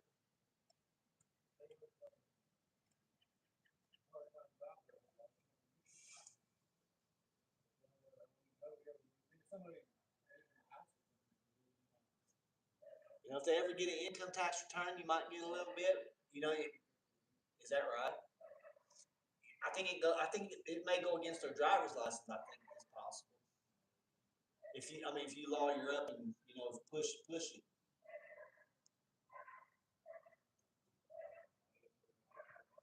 No.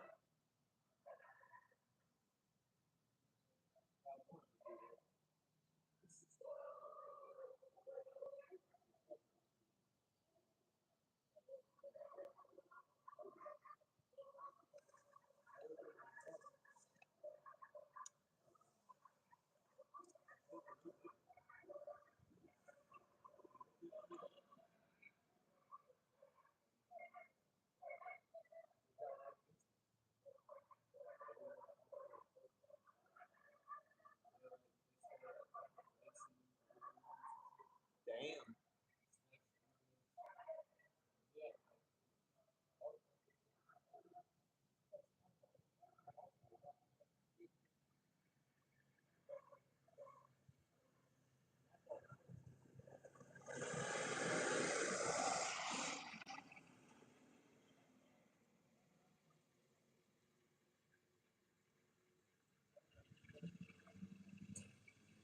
I don't know.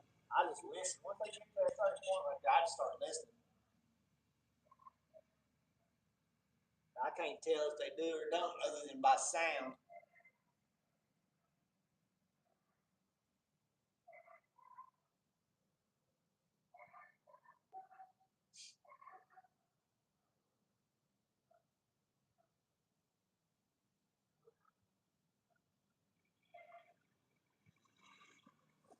Did you work hard today?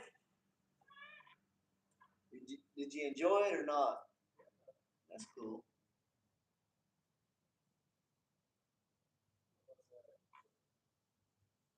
Yeah. Do you daydream a lot when you're working, or do you try to stay present in the moment while you're working, or do you just stay busy? Yeah, just keep your head busy. Gotcha.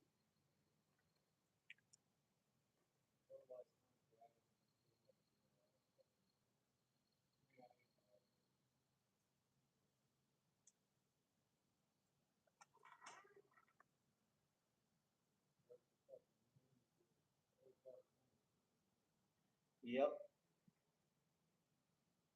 Yep. Look what you get to enjoy now, though. This right here, this is a beautiful moment right here.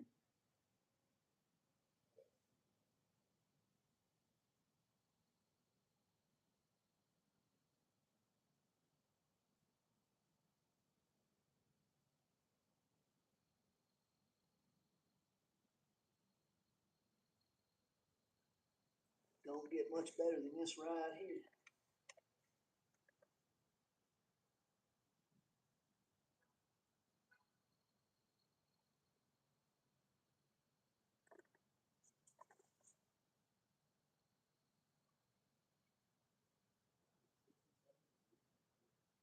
What is it? Huh? Got up into the 80s today, but it wasn't a hot 80. It was a few. I mean, it was nice.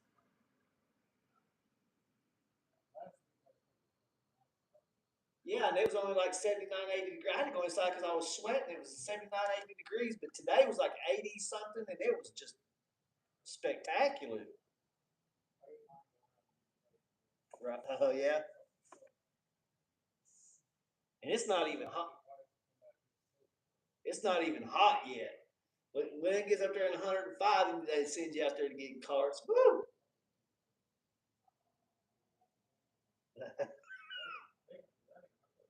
Is that right? Well, they do call all associates to cart run.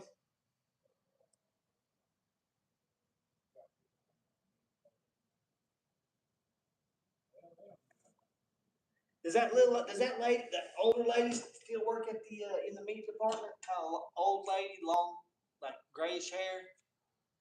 Oh no, it's all dude. She used to be pretty cool. This lady I'm talking about, she smoked. You know, she liked to smoke that Mary Jane. Oh yeah, that was back before it was all legal though. We'd hoot and holler at each other. She's a pretty cool little old lady. I need to go back in there, but man, Tin Box is so handy, and I know where everything is. Hell, I can pretty much run that store blindfolded, just not even have to look at it. I just know where everything is. Homeland is so big, and man, I had trouble.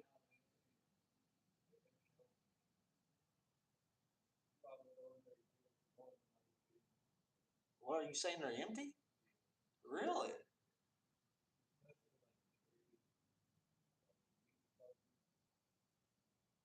Like they're not getting no product, or like just everybody's buying it? Hmm, that's interesting.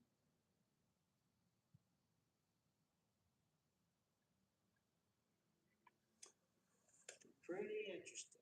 I might have to go check that out just for something to do.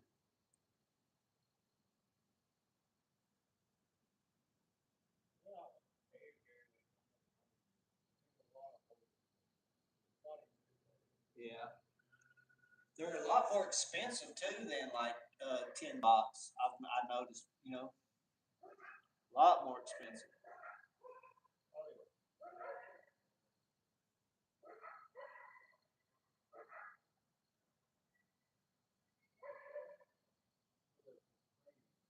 For sure.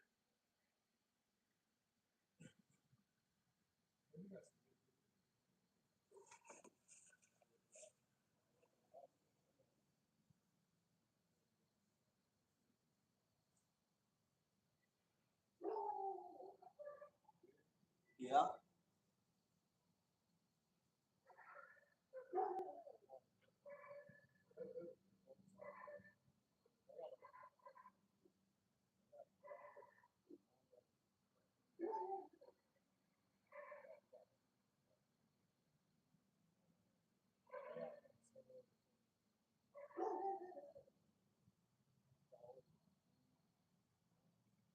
Damn. For the whole package? Wow.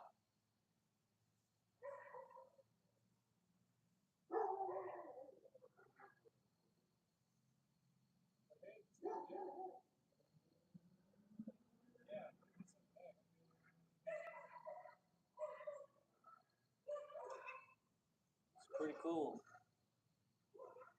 A steak these days, man, just to buy I don't even eat that stuff no more. I can't afford all that right now.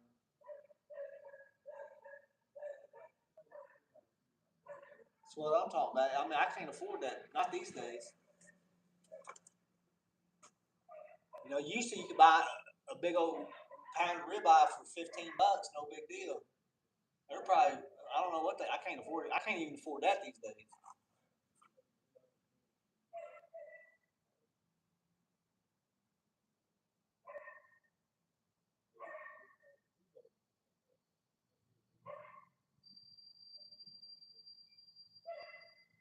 Yeah. I gotta eat about $3 or less is my meal plan. That's I pretty much eat the same thing every day because I keep it around $3 per meal.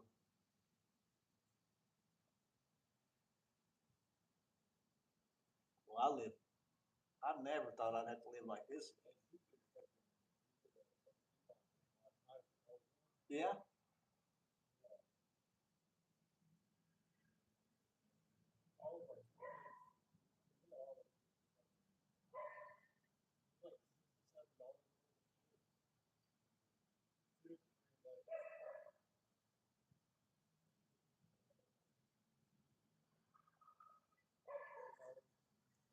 Damn. That digital telephone coupon. I tried that, but hell, I can't see good enough to operate it. I tried doing that, but I just can't see good enough to operate it.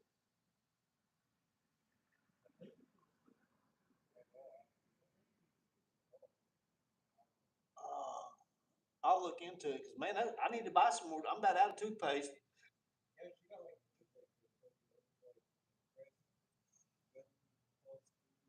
That good stuff.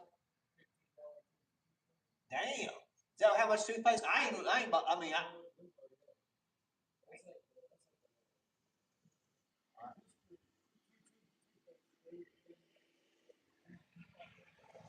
yeah.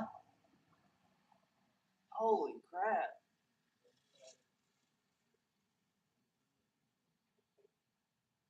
It's amazing.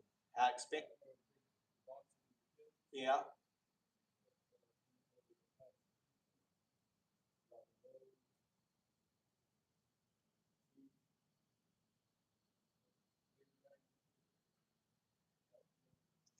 Man, so is a bag of chips still like around $6 or $7? God, I don't buy chips. I can't. I mean, there's no way I'm paying $6 for a bag of chips. I can't afford it these days. Hell no.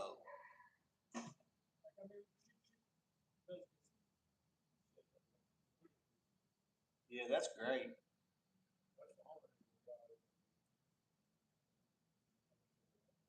I applied. I applied for food stamps. They said I make $50 too much to get them. and it would only be $50.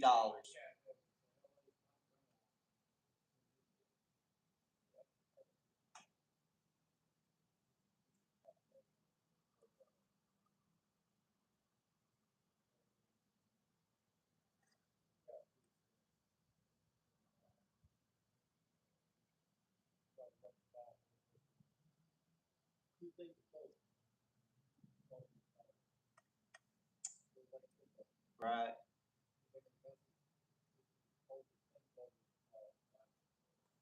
What amazes me is seeing some of these people who get like $800-900, and then they'll get like however much cash on top of that, and it just it's amazing.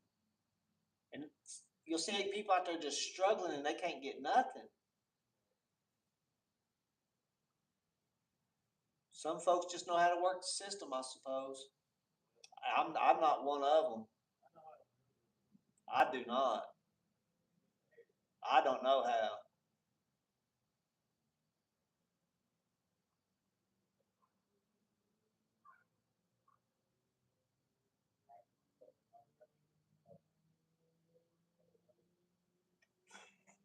Yeah, I don't know how to work the system on this level down here, but I just know how to save money. Just live tight. I just know how to do that. Just because of business and stuff. Learning how to manage money and stuff. That's the only reason I know how to do. That's the only reason I'm surviving. Management, money management. Wow, wow, wow. I've turned it into a game though. It's kind of fun actually. Just surviving it with what I get coming in. Just surviving, man. I've turned it into a game. It's actually kind of fun for me. It really is. To see if I can get to where I want to be from where I'm currently at. It's a challenge, and I've just turned it into a game. And if I happen to add some zeros to my bank account in the future, it's going to be freaking amazing.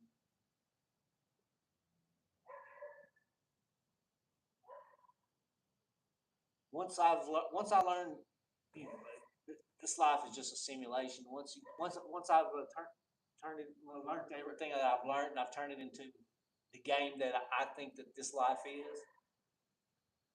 It's pretty fun, man. But it took a lot of deprogramming what I was taught from childhood. I fought a lot of internal battles to get to what I know and what I think now.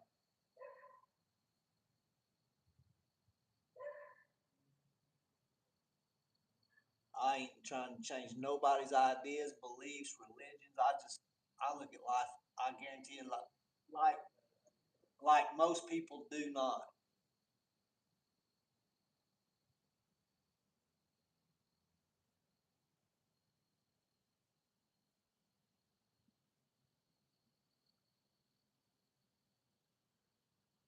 And a lot of my stuff is based on researches from my life experiences, things that happen to me that are unexplainable. That I got to researching and finding information, and I just started putting puzzle pieces of that information together. And mine's just not off of research, and I just want to believe what this guy says. It's off my things that's happened to me through life, and getting to research that stuff, and then being like, damn, and then just put these puzzle pieces together. Anyway,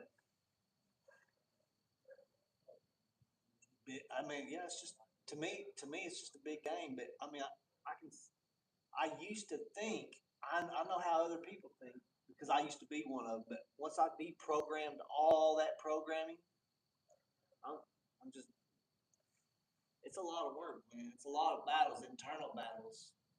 I mean, you, I fought a lot of battles deprogramming. It don't matter. We all have our journeys, man, and you're gonna believe whatever you want to believe. Nothing I can say can change you, and I don't want to change you anyway. You got your own life to lead and fulfill whatever it is you need to fulfill.